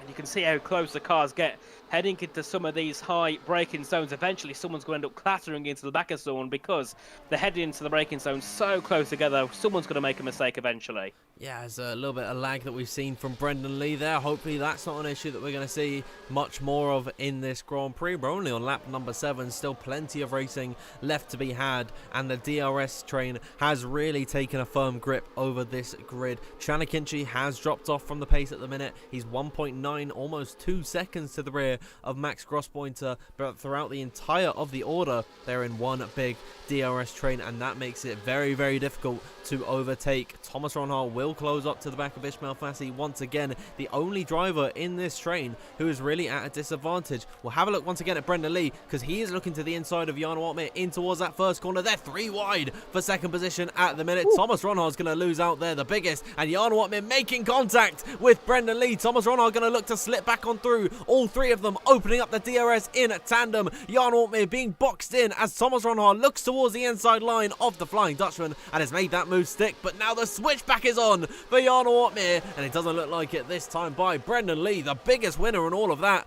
up from 4th position now into 2nd. Thomas Ronhard sits in 3rd, Jan Watmir down to 4th. Of course, a big ballsy move there from Brendan Lee. I think he would have been a bit scared heading into turn 1 at the speed he did. I think everyone slowed down a lot earlier than he expected and ended up looking in the lead position at one point until Ismail Fassi got that position back. But I've got to say, Brendan Lee drops back a little bit here from Ismail Fassi as we head our way into turn 11. So would like to try and catch up if he can over this final sector, of course, trying to get himself back comfortably within that DRS range. Already doing so, but would like to be a little bit closer indeed. And heading into turn 8, Istvan Pukki hit the back of Jan Watmir, so hopefully no damage there on the Mercedes of Istvan Pukki as we head our way out of turn 14 and down towards the final couple of corners. But Tamás Gál looks to be looking to get into a bit of a groove now as Shanika Clay leaves the session. Of course, Tamás started 4th, down to 7th, but he's looking to just to sit where he is and comfortably stay in that P7 spot behind the back of Jake Benham, and we'll see if any moves are being made down towards turn 1. Opmir's closing in, but nothing really to make a move unless Ronhard looks to make a move here. But no, they all tuck in behind each other heading into turn 1 as Chanakinchi gets a 10-second penalty for speeding in the pits, and that will be his race done as Dylan Warren makes a move ahead for Fabrizio Donoso, and Ika Baena gets overtaken by 2 cars heading into turn 1, promoting Lenny Pepinta up into 9th. And I've got to say, it's been a brilliant race start here by Lenny Pepinta. Yeah, we'll have a look at the positions gained once again. Lenny Pepinter up 3 spots in this Grand Prix. Klaffenbach, though, up 5 positions so far in this race. So is Dylan Warren. Ben Abercrombie up 4 spots too. Lots of grid order shuffling around that we've seen so far in this race. And the only real losers so far is Thomas Ronhard and Jan Watmir and Tamás Gál, actually. Ika Baena, Ruben Pedreno, they're not really in a fight for any points at the minute. Maybe that can change as this race progresses. Still, this time by, we've got 20 laps to go. But Jan Watmir and Thomas Ronhard, they are the only drivers in that top 10 that have actually lost positions as it stands. So they need to do their best to make their way back up the order, take the fight to Ismail Fassi and Brendan Lee, who have been controlling this race, especially in Ishmael's case. But we saw, I rode on board with Brendan heading in towards turn number 1 last time by Nathan. He lifted off heading into that first corner. Brendan Lee does not want to lead this race at all. He is happy to let Ismail Fassi use up all of his resources. Of course, you're saving tyres and DRS, and you're getting slipstream and DRS following in the car behind. So there's lots of benefits that Brendan Lee is reaping at the minute. We'll see if he does the same thing in towards turn number 1 this time by. He'll slow up, he'll turn off the DRS as, oh my god, Thomas Ronhard and Jan Watmir fighting it out side by side. You can't be too liberal with that move there, Brendan, and he still remains in P2. That was very touch and go as to whether or not he'd actually lost that place. Of course, as we do see Jan Watmir looking to make the move into turn 4, this time ahead of Thomas Ronhard. The 2 Dutchmans coming to battle here, 2 big rivals here in the league racing scene, going side by side into turn 5 and number 6, and Otmir gets a position ahead of Thomas Ronhard. Thomas was not going to fight that one heading through into the middle sector as now Istvan Pukki looks for a send here into turn 8, but doesn't make the move, as we do see Tom Manley and Tamás Gál having their little squabble as they head out of turn 8 now in towards turn 9. Gál on the inside, Manley on the outside. We'll see who comes out in the better position from this battle as they still head side by side out of turn 9 and 10, and I think Tom Manley for now has got that position back and defends brilliantly heading down towards turn number 11, and these two, I think that battle certainly will not be over. They'll be going at that all race long as they're within those couple of positions together. But at the front yet again, I think it was kind of a needed thing for Jan Watmir to get in between the 2 kicks so they can't work together, because of course that stopped Otmir on many occasions looking to make overtakes, but now we split the 2. Ronhard can't really work with Brendan Lee as much as he would like to. Yeah. And we'll see what happens now as we head down to turn 1. Yeah, 1-2 is still very much on the cards for the Kick Sauber team for the 3rd week in a row. Of course, Thomas Ronhar winning in Abu Dhabi. Last time out, it was Brendan Lee winning at Silverstone. Here is Brendan Lee to the inside of Ismail Fassi, and Thomas Ronhar in the back of your picture will go into P3, possibly P2, as Jan Watmir still tries to fight it around the outside. Ooh. Yellow flags in that first corner. Oh, my word! Big accident. Whoa! No, Oh. dear, lots of wing damage. Lenny Pepinter in a spin in that very first corner lost both of his end plates, and then his car's not ghosted. I think Fabrizio Donoso, maybe Pedreño has picked up wing damage. Ruben Pedreño definitely has. Dylan Warren might have been involved in that accident there. What has happened? Lenny Pepinter in a spin through that first corner. That is really strange, Nathan. It is indeed, and I think it was to do with Tygo Hardy's. He's also got wing damage on his car, as that will be Ben Shabakonya now going up into 11th place. And I think we had 4 cars with damage because we've got Toga Hardy, Fabrizio Donoso, Ruben Pedreño, Dylan Warren, and I think Max as well. So that's 6 cars, 12th down to 17th, all with wing damage, of course. Lenny Pepinter coming off the worst, having both of his end plates gone on his car. A big shame for those 5 there, and that really makes it into a 10-car race because Ben Shabakonya's that far off the DRS train. He's got to do a lot of work to get back involved. So I think the top 10, as long as they don't make a mistake, are secured in that top 10 position. It's going to be a very difficult time for Ben Shabakonya. He's going to be in no man's land. He'll be quicker than Tycho Hardy, Fabrizio Donoso, all those guys with the wing damage behind him, but he is not going to have any DRS to play with, and that means he is going to struggle to keep up with the top 10. Tycho Hardy coming into the pit lane now. Hopefully, these guys decide to get their car serviced rather than retire. Ooh. Tycho, it seems like... Ishmael. Ishmael. Bit of contact with Brendan Lee to turn 1. Sorry there, Dan. That's all right, as we've got some more retirements coming out. Ruben Pedreño out of this race. Ismail Fassi down into 3rd position now. After a little bit of contact with Brendan Lee, it is now, Nathan, a kick 1-2. It is indeed, and there they have control of the Grand Prix. It was, I think, quite big contact heading into turn 1 because Ismail Fassi was nearly sideways heading through into turn number 1. And of course, that brought Jan Watmir on the scene as well to try and capitalise off that one, as we do have yellow flags in sector 1. That's going to be Tygo Hardy, I think, had a bit of a spin, or it could be just his car getting back onto circuit as we continue our way on. Now, as we head down towards turn number 11, still Brendan Lee leads the Grand Prix ahead of Thomas Ronhar. And with Jan Watmir being in 4th place, that really helps Brendan Lee's championship charge. Currently leads, I think, by 12 points to Uppbeat. That'll put that gap to over 20 heading into round number 6. So this is a perfect scenario here for Brendan Lee. But of course, many laps to go in this Grand Prix. Still over 15 to go. So definitely not over yet as we head our way down towards turn number 15. And yeah, yes, again, Ismail Fassi will be looking to disrupt the kick 1-2 so he can stop them from being able to control the race together and make it a bit more of a one-man band as we head our way down to turn 1. And we'll see if any moves can be made, but I don't think anyone will make an overtake on this occasion, as we do see, oh no, Thomas Ronhar will take the lead of the race ahead of Brendan Lee as we head down to turn 1. And also we've got Julian Klaffenbach as well looking to make an overtake. Oh yeah, and towards that first corner, Tom Manley is involved in that one as well. Look at that, 3 wide off the exit of turn number 2. This could be disastrous as they head now on towards this straight towards turn number 4. How have they survived that that little squabble? Tom Manley, the biggest loser in all of that. Julian Klaffenbach now into 7th position. Tamas Gao, he will remain in 8th place. Once again, RHG drivers being able to sort of take control in this race. Tom Manley completely blindsided there. Look at him up the inside of Tamas Gao once again. They're still scrapping it out. 13 laps into this Grand Prix. Tom Manley not able to make the send in towards turn number 8. What about turn number 9 and 10? That would have been a very gutsy move for the Englishman. But no, he is going to remain in P9 for the time being. But wow, very close to a big drama on lap number 13. This race, Nathan, has been great for racing, but I'd say it's not been the cleanest one so far. I think these drivers going to be, well, the stewards actually, going to be very busy.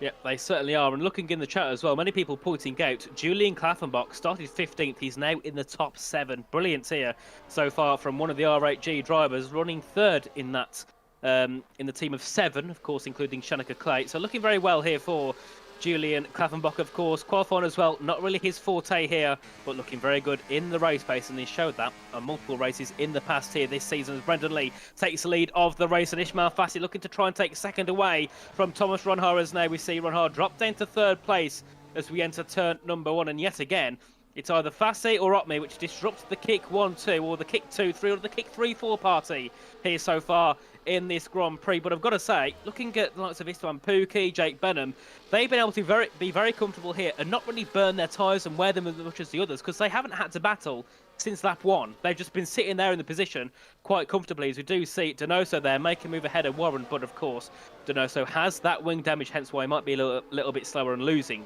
all of the time to the rest of the cars ahead. But noticing as well there, Dan, what's happened to Ika Bayana, because he's dropped from the lead train and now he's got Benjamin McConaughey within a second nearly. Yeah, I'm confused as now the top 9 have broken away from the rest of the field entirely. I've just noticed that as well from you mentioning it. Yeah, you're absolutely correct. And the Ikebana, has he got any front wing damage? Of course, that fight between Klaffenbach, Tamashkau and Tom Manley would have unfolded right in front of his eyes. Seems like he's okay. He's got no front wing damage, at least visible to us at the minute. But Ben Chabaconi has been able to reel him in and could be in the fight for a top 10 finish in this Grand Prix. If all stays well for the rest of these guys at the top of the order, no more collisions, no more incidents happen, then it should be guaranteed points for most drivers so far this evening. We'll have a look at Thomas Ronhart and Jan Watme. Jan Watme riding on board with the Dutchman, opens up his DRS and turns on the battery. Here he is closing in towards turn number 1. We could have 3 wide for the lead. Jan Watme switching to the outside as it is 1, 2 and 3 going 3 wide into that first corner. Jan Watme around the outside of Thomas Ronhart, who has lost the position now to Istvan Pookie as well. Heading up the hill in towards turn number 4, Thomas Ronhart indeed now sits down in 5th position, looks to the outside line of Istvan Pookie, wheel to wheel through turn number 5. I think Thomas Ronhart, he might have to concede this time by. Indeed he will. Now down into 5th position, feeling the pressure as well from Jake Benham. Brendan Lee still leads with Ismail Fassi. Oh dear, Jake Benham down the inside of Thomas Ronhart through turn number 8, banging wheels between the pair of them. That's actually Julian Klaffenbach going for the move on Jake. In towards turn number 10 they go now. Klaffenbach having a bite at the cherry of Thomas Ronhart. Nathan, sensational racing. Absolutely brilliant there between many cars on the track at the moment, looking to make moves as Tamashkal gets ahead of Tom Manley. Julian Klavenbach there couldn't quite get ahead of Jake Benham, but was very, very close to doing so as we head our way around turn number 12 and into turn number 13. And so far, this has been an enthralling race here on the WOR YouTube channel, guys. Make sure to subscribe if you're enjoying this racing that we have for us here this evening, as Tom Manley gets now ahead of Tamashkal, heading into turn number 15 at the moment as we head into the braking zone. Back on the pole we go once again, down to turn number 1 as we get the DRS open. We got the DRS being used by many drivers as we head our way to the first braking zone, and not me looking to close in on the back of Fassi but can't make a move. What about looking further back, Klaffenbach to the outside of Benham into turn number 1, looking to make that move for the top 6 as Jake Benham makes a send on Thomas Ronhart and can't quite get the move done as we head our way back up to turn number 4, and it all stays the same, but that could have been very close to contact for 3 drivers there heading into turn number 1, and yet again turn 1 proving that he can make some brilliant moves into that corner. There's some scintillating action that we're seeing on lap number 16 of 29. We're past the halfway point here in Bahrain, and we've still got another half of pure joy, pure action. You're absolutely right, Nathan. All the viewers, if you haven't already, please do subscribe to the WOR YouTube channel. Join us every single week for action quite like this. This is brilliant stuff we're seeing thus far. Jake Benham and Thomas Ronhart, they have been very exciting to watch in the last couple of laps. Thomas Ronhart, though, I think he's quite annoyed that he's behind Istvan Pookie. He has been very aggressive on the rear of the Hungarian, and now he's beginning to lose touch with him ever so slightly. A slight mistake through turn number 11 for the Dutchman. Thomas Ronhart definitely with a chip on his shoulder. He wants to break back into that podium fight, but now Istvan Pookie in front of him is really inhibiting his progress, and so what was once a 1-2 for Kik Sauber in this race, Nathan, now a 1-5. Brendan Lee still controlling this race. Could be at the mercy of Ismail Fassi very, very soon, though, as they head in towards turn number 1. Ishmael will look to the inside line of the 2-time F1 Sim Racing champion and your current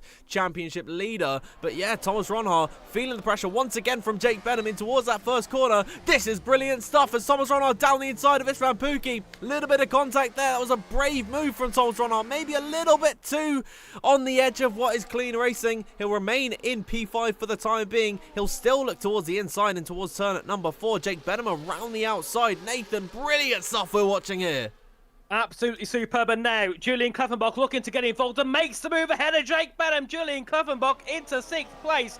And Jake certainly won't be happy with that one. Looks to the outside in turn number 8. Julian blocks him off. He has to go around the outside, but he can't make the move. So Julian Kleffenbach has that 6th place confirmed just for now as we head our way down towards turn 9 and turn number 10. But I've noticed at the front, Brendan Lee's either struggling or is really letting off the pace, because especially heading through on the lap he was in the lead, he was really slow, and Ishmael Fassi nearly hitting him about 3 or 4 times. And already you can see Brendan Lee a little bit further down as we head our way through into turn 11 and turn number 12. And Jan Watmere in 3rd, looking to close in on his championship protagonist as we head our way into turn number 13. Looking further back yet again, Tom Manley looking to close in. He's looking to try and get that 7th place from Jake Benham. He's one of the only drivers not to make many moves here in this race. He started, he's currently running where he started in this Grand Prix in 8th place as we head our way back to turn 1, and now we'll see, can Julian Kleffenbach possibly make a move ahead of Thomas Ronhar as we head our way down to turn number 1. Thomas Ronhar's lost a bit of time now to Istvan Pukki, as now Brendan Lee will look towards the inside of Ismail Fassi once again. Never mind, he is happy once again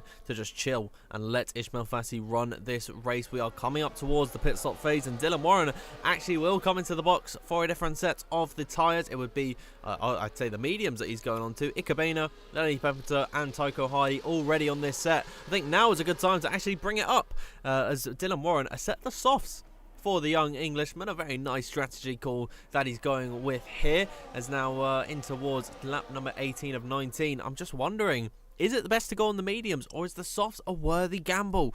This time by Nathan, it's going to be 11 laps to go in this Grand Prix. I don't see the softs lasting that long.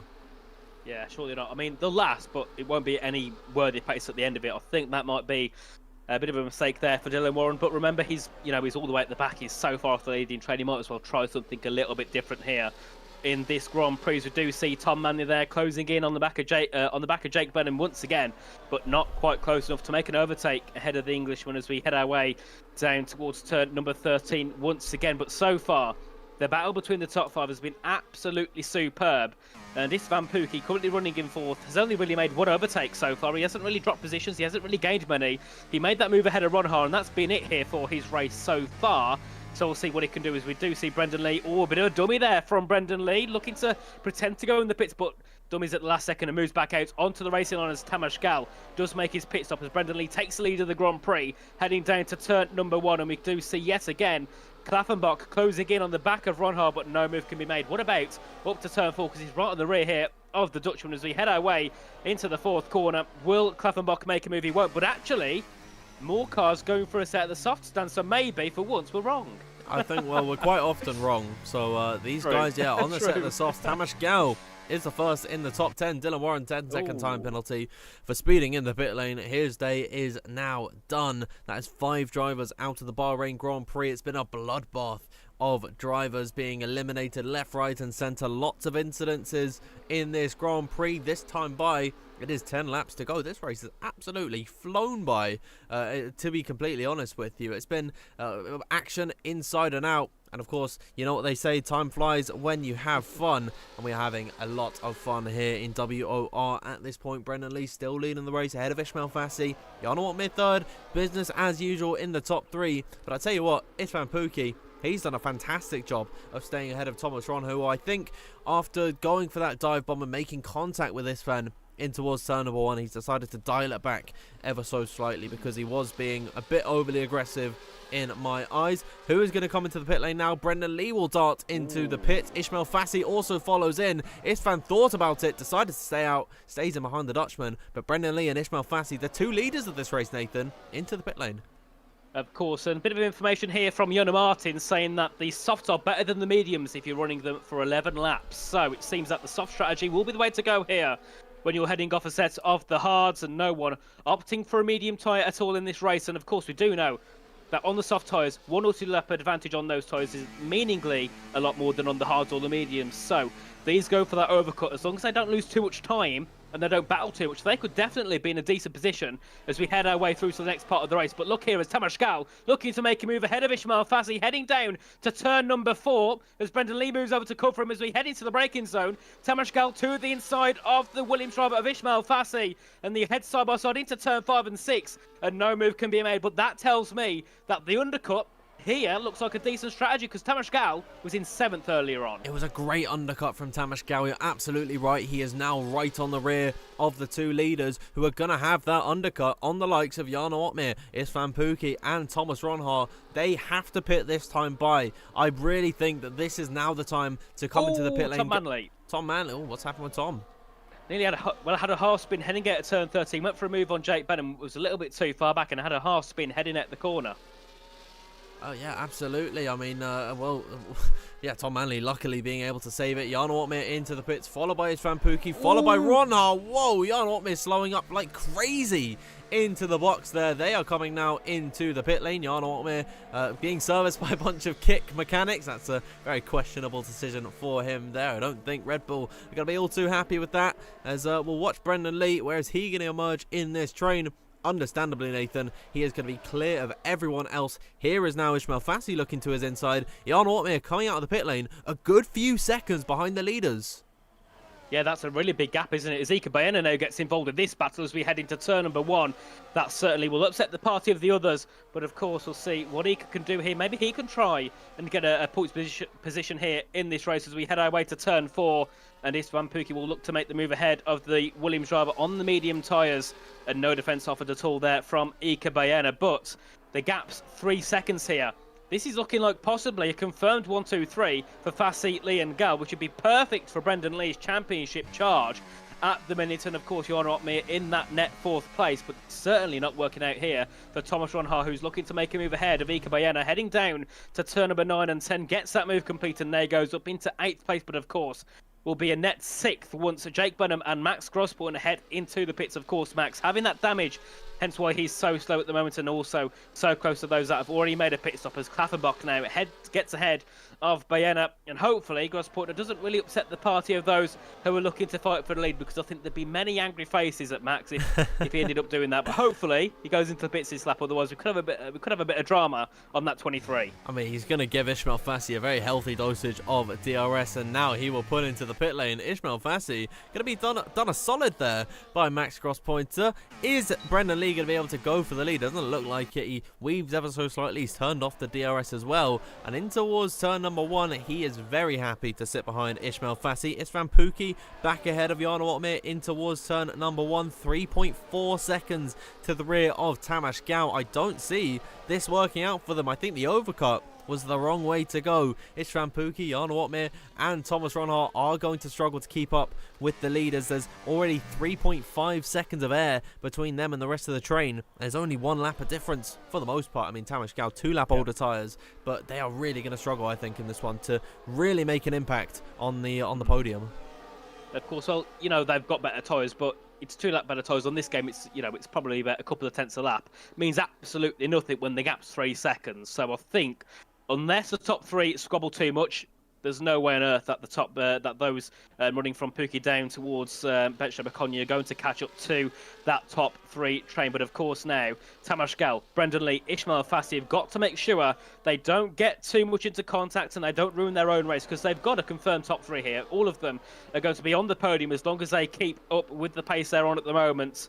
But of course, then the battle for 4th behind us, Julian Klaffenbach, after such a good run, has now got a 3-second time penalty. Definitely not the way he'd like to conclude this Grand Prix here in Bahrain after having a brilliant start from 15th place on the grid, as we do see Brendan Lee looking to catch you now and take the lead ahead of Ismail Fassi, as we do see Tamas Gal drop outside the 1 second here. That'll be worrying here.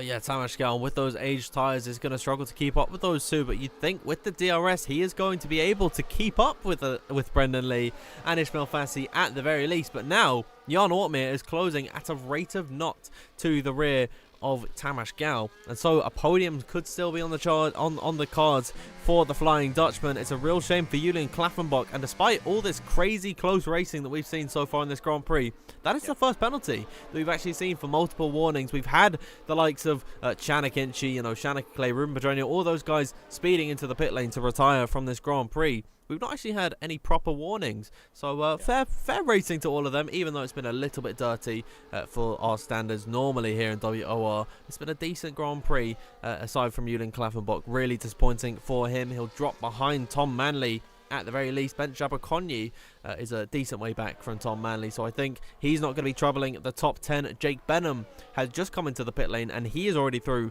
on Ikkebana. A very questionable strategy, Nathan, from Jake Benham to pit on, what, lap number 22. He's come into the pit lane, and now he is down in 10th. Certainly, and just looking at a bit of number crunching here at my end, Brendan Lee will have the lead if it stays like this by 25 points. He'll be on 98 going into round number 6, and Jarno Opme will be on 73 if I got that correct. So a big jump in the championship as we do see Ismail Fassi take the lead, Istvan Pukki take 4th, and Julian Klaffenbach as well, looking to close in and make a move for 5th place. Of course, with the penalty will deny him that top 6. He'll be finishing no higher than 8th.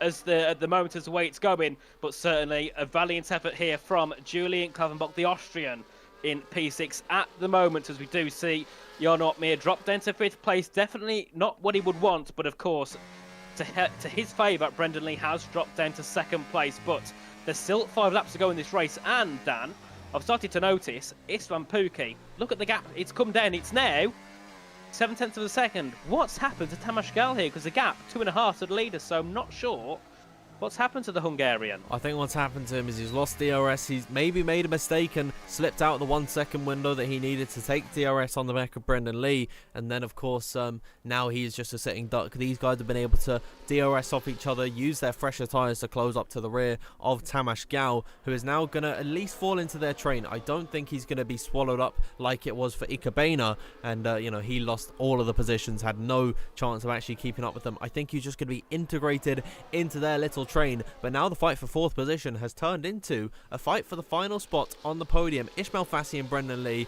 unless something drastic happens, Nathan, they have won this race. There is no chance about it. Here's Brendan Lee in towards turn at number 1. We'll watch Istvan Pukki as well go for the move on Tamás Gal up the inside and towards the first corner. Easy as you like. Jarno Opme could try and follow through and towards that first corner. He'll go up the inside of Tamás Gal. Nice dive bomb from Jarno Opme there. Tamás Gal conceding that position, and Jarno Opme into 4th. Good stuff from the Flying Dutchman. Of course, as Klaffenbach to the outside into turn number 4 ahead of Tamás Gal. A brilliant move there from Klaffenbach, but Gal will try and defend it as we head our way at the corner. A bit of contact, and one gets pushed off the circuit. And now it brings 3 R8Gs together. Gal, Klaffenbach and Ronhar as we head our way down to turn number 8. And Thomas Ronhar looks to the outside, can't quite find a move, and this will be frustrating to the Dutchman, as he should be ahead of these. He should be fighting for the podium here in this race, but certainly hasn't gone the way he would have wanted it to, as we do see Tom Manley look to close in as well to try and get a move up into P7 as we head our way back down to turn number 11 here. Ronhar is looking to close in on the back of Klaffenbach, but still can't find a way through. But back at the front, Brendan Lee leads ahead of Ismail Fassi, trying to of course, get another win here. Of course, taking the win back out in Silverstone, looking to make it back-to-back, Dan, and make it his 2nd win of his career. Oh yeah, Brendan Lee is doing a fantastic job here this season, and he's looking to gain points on his championship rival Jarno Opme and his teammate Thomas Ronhar. It has been a dismal day at the office for Thomas Ronhar. Starting on pole position, he was swallowed up by the pack.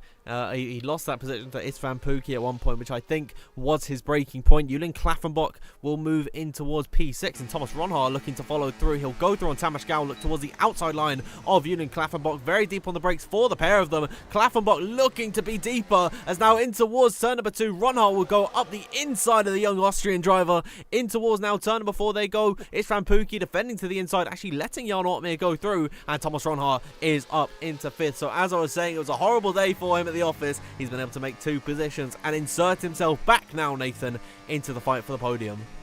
Certainly, and just watching there, Klaffenbach and Ronhar having a brilliant battle down towards turn number 1, as we do see Tom Manley there looking to get a move ahead of Tamás Gal for P7 as we head our way side by side into turn number 9. Bit of contact between the two, and can Gal defend the position as we head into turn number 9 now? He's going to push Manley a little bit wide, but of course better traction here for Tom Manley. Gets that position complete, but you wouldn't think that this is Julian Klaffenbach's 3rd appearance here in WRT1. He's already looking to flirt with the top 5 so far in this race. Of course, a penalty will deny him from a top 6. He'll finish down in P8, but certainly a brilliant drive from him so far. But you can say that for everyone here in the top 10. All have driven brilliantly so far in this race. But of course, Ismail Fassi looking to make it 2 wins in a row around Bahrain. Of course, took the win back in season 16, looking to do it again here in season number 18. But Brendan Lee also looking to take his 2nd win of his career here in WOR. You wouldn't think That is looking for his second win, considering he's been here since season 13. And Brendan Lee takes the lead again as we head on to lap 27.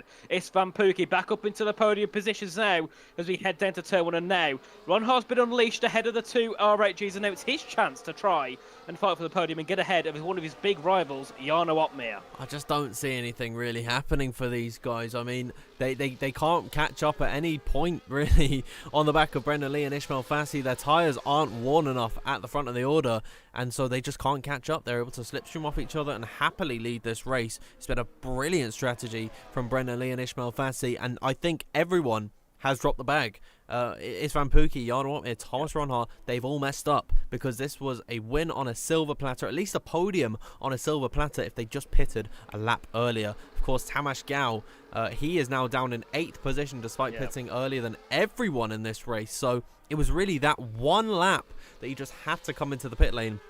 Brendan Lee and Ismail Fassi absolutely nailed it, got the undercut, and no one has been able to catch up. So with now coming on towards 2 laps to go, Brendan Lee and Ismail Fassi, this is where they start to implement the strategy game. They have to think who is going to lead onto that final lap and who is going to have the confidence to actually try and go for that move. It is going to be one of Brendan Lee and Ismail Fassi, but the question is, which one is it going to be? It's gonna be an exciting battle, isn't it? But to turn 1 between those guys, but also a battle for the podium here with 4 cars: Pukki, Opmeer, Ronhaar, and Klaffenbach. As we head our way to turn number 1, we see Jarno Opmeer look to take 3rd. Thomas Ronhaar looks to close in as well. No move can be made by him, and Julian Klaffenbach sits behind for now as we head our way through the first couple of corners now. And Ronhaar already looking to use some of that battery to catch up onto the back of Istvan Pukki, but not quite bothered here to make a move to get himself up into P4 as Brendan Lee leads heading through, which will obviously probably give him the lead onto the final lap. That could be rather interesting here. So there'll be mind games from the top 2, but also mind games from those sitting 3rd, 4th and 5th down as we head our way to turn 8. But you can't discount Tom Manley here, looking to try and get ahead of Julian Klaffenbach as we head up to turn 9 once again. Actually, absolutely, Tom Manley, he has been in the thick of things throughout the entirety of this race. But I'm going to cast our minds to the very front of the order, because now Brendan Lee leading this race will not have DRS in towards that first corner. And unless he breaks before turn number 14 to catch out Ismail Fassi, he'll pull off the racing line and give Ismail the lead of the Grand Prix. If he does that, then he'll have the DRS, but I don't see that happening. Ismail Fassi will have the run heading in towards that first corner. This is when they've got to dump the battery completely. The pair of them full up on ERS. Everything has built up to this very moment. Brendan Lee onto the final lap of this race will lead the Grand Prix. Ismail Fassi is going to take the challenge to him. He'll open up that DRS heading on towards the final lap of this Grand Prix and in towards that first corner. Brendan Lee is not really going to have any choice on where to go. He'll look towards the inside line. Whoa, almost selling the dummy on Ismail Fassi, who's going to have the compromise line in towards that first corner. Brendan Lee should have the DRS heading in towards turn number 4. He will open that rear wing on the back of his kick Sauber car. Ismail Fassi defending the inside very, very heavily, and in towards that turn number 4. Ismail Fassi leads this race ahead of Brendan Lee. A superb move there from Ismail Fassi to get himself up into the lead, as we do see a great battle there for 5th and 6th place, heading down to turn 7 and 8, and Julian Klaffenbach gets ahead of Istvan Pukki, and Tom Manley as well getting involved with that one as they head their way down to turn number 8. That was a scary moment for both Pukki and Manley as they head their way down to turn number 9, but now Brendan Lee has got one more chance here to make that move to get himself into the lead. Dumps the battery, gets that DRS open, but I don't know if he can make the move into turn number 11. He's going to have to push to the outside, he says, and he stays behind. He's going to have to look for it down towards the final corner at turn number 15. Has got to save the battery and make a great charge into the final corner. Brendan Lee onto the curbs, almost into a spin, as here they go in towards now turn number 14 for the final time. Brendan Lee having to save the car. Here they go. Brendan Lee, I think he's lost it. All that spinning, all that losing of the car has essentially robbed him of his chance, because now Ismail Fassi, cool under pressure. Brendan Lee will finish in 2nd, and it's Ismail Fassi winning once again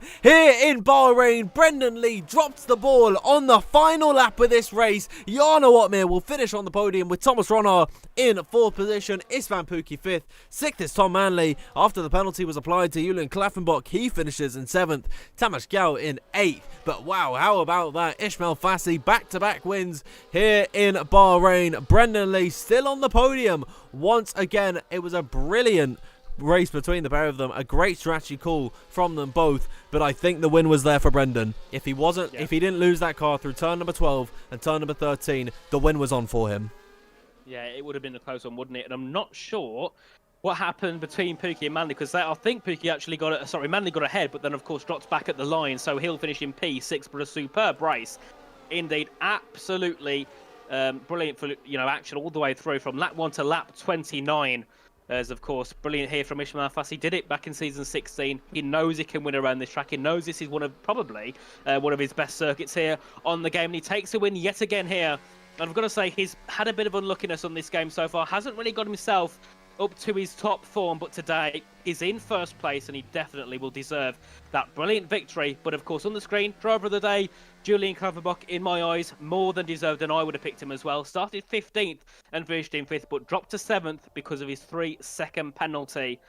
I've got to say, Dan, that might be the race of the season so far here in WOR Season 18. Absolutely brilliant all the way through. Yeah, that was great. I mean, that was fun from start to finish. It was a little bit rough and tumble. I think that's one way to describe it at some points.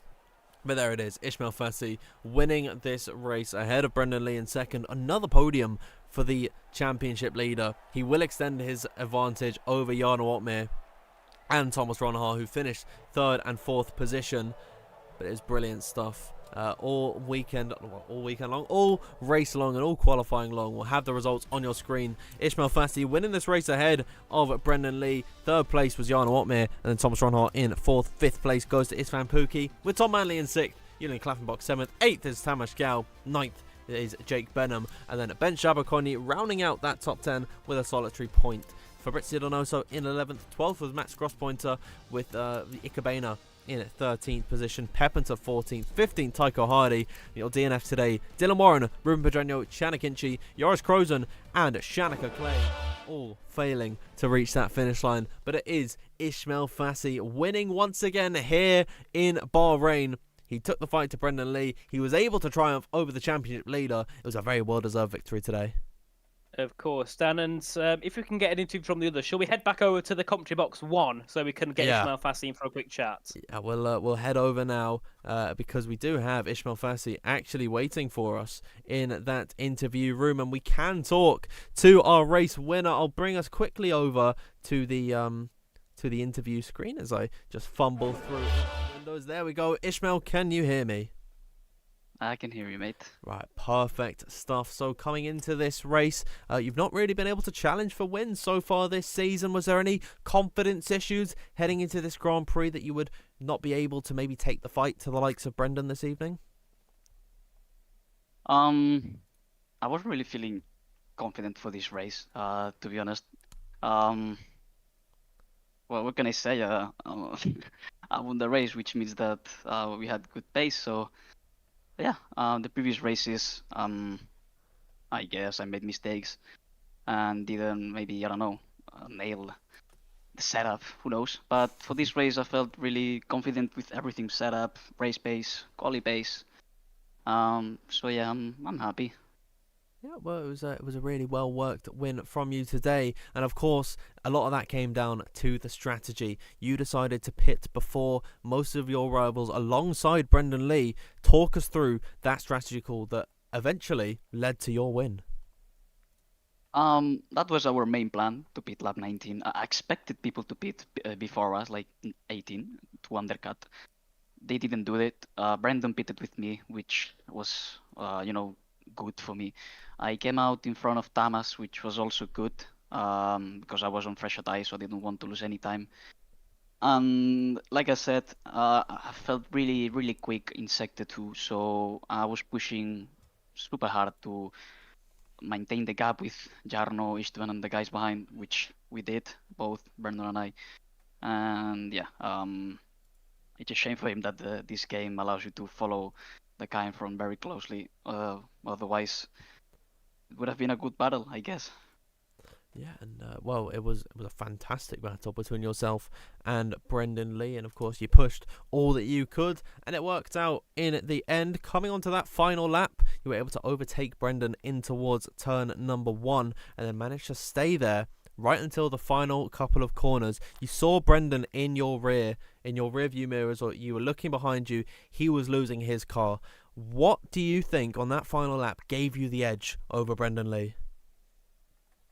I was also, well, I lost the car in turn 9, the right-handed pin, the one before turn 10. I lost the car, I lost too much time there, and I went a little bit wide into turn 10. So I think he had the opportunity to overtake me in that mini straight of sector 2, but he said, I'll just wait for sector 3 and try. But yeah, in the uphill at the end of sector 2, I saw him losing the car, and I was just celebrating already because he was far back behind. Absolutely. That is actually 2 wins in a row for you here at Bahrain. Is this becoming sort of one of your favourite circuits to race around?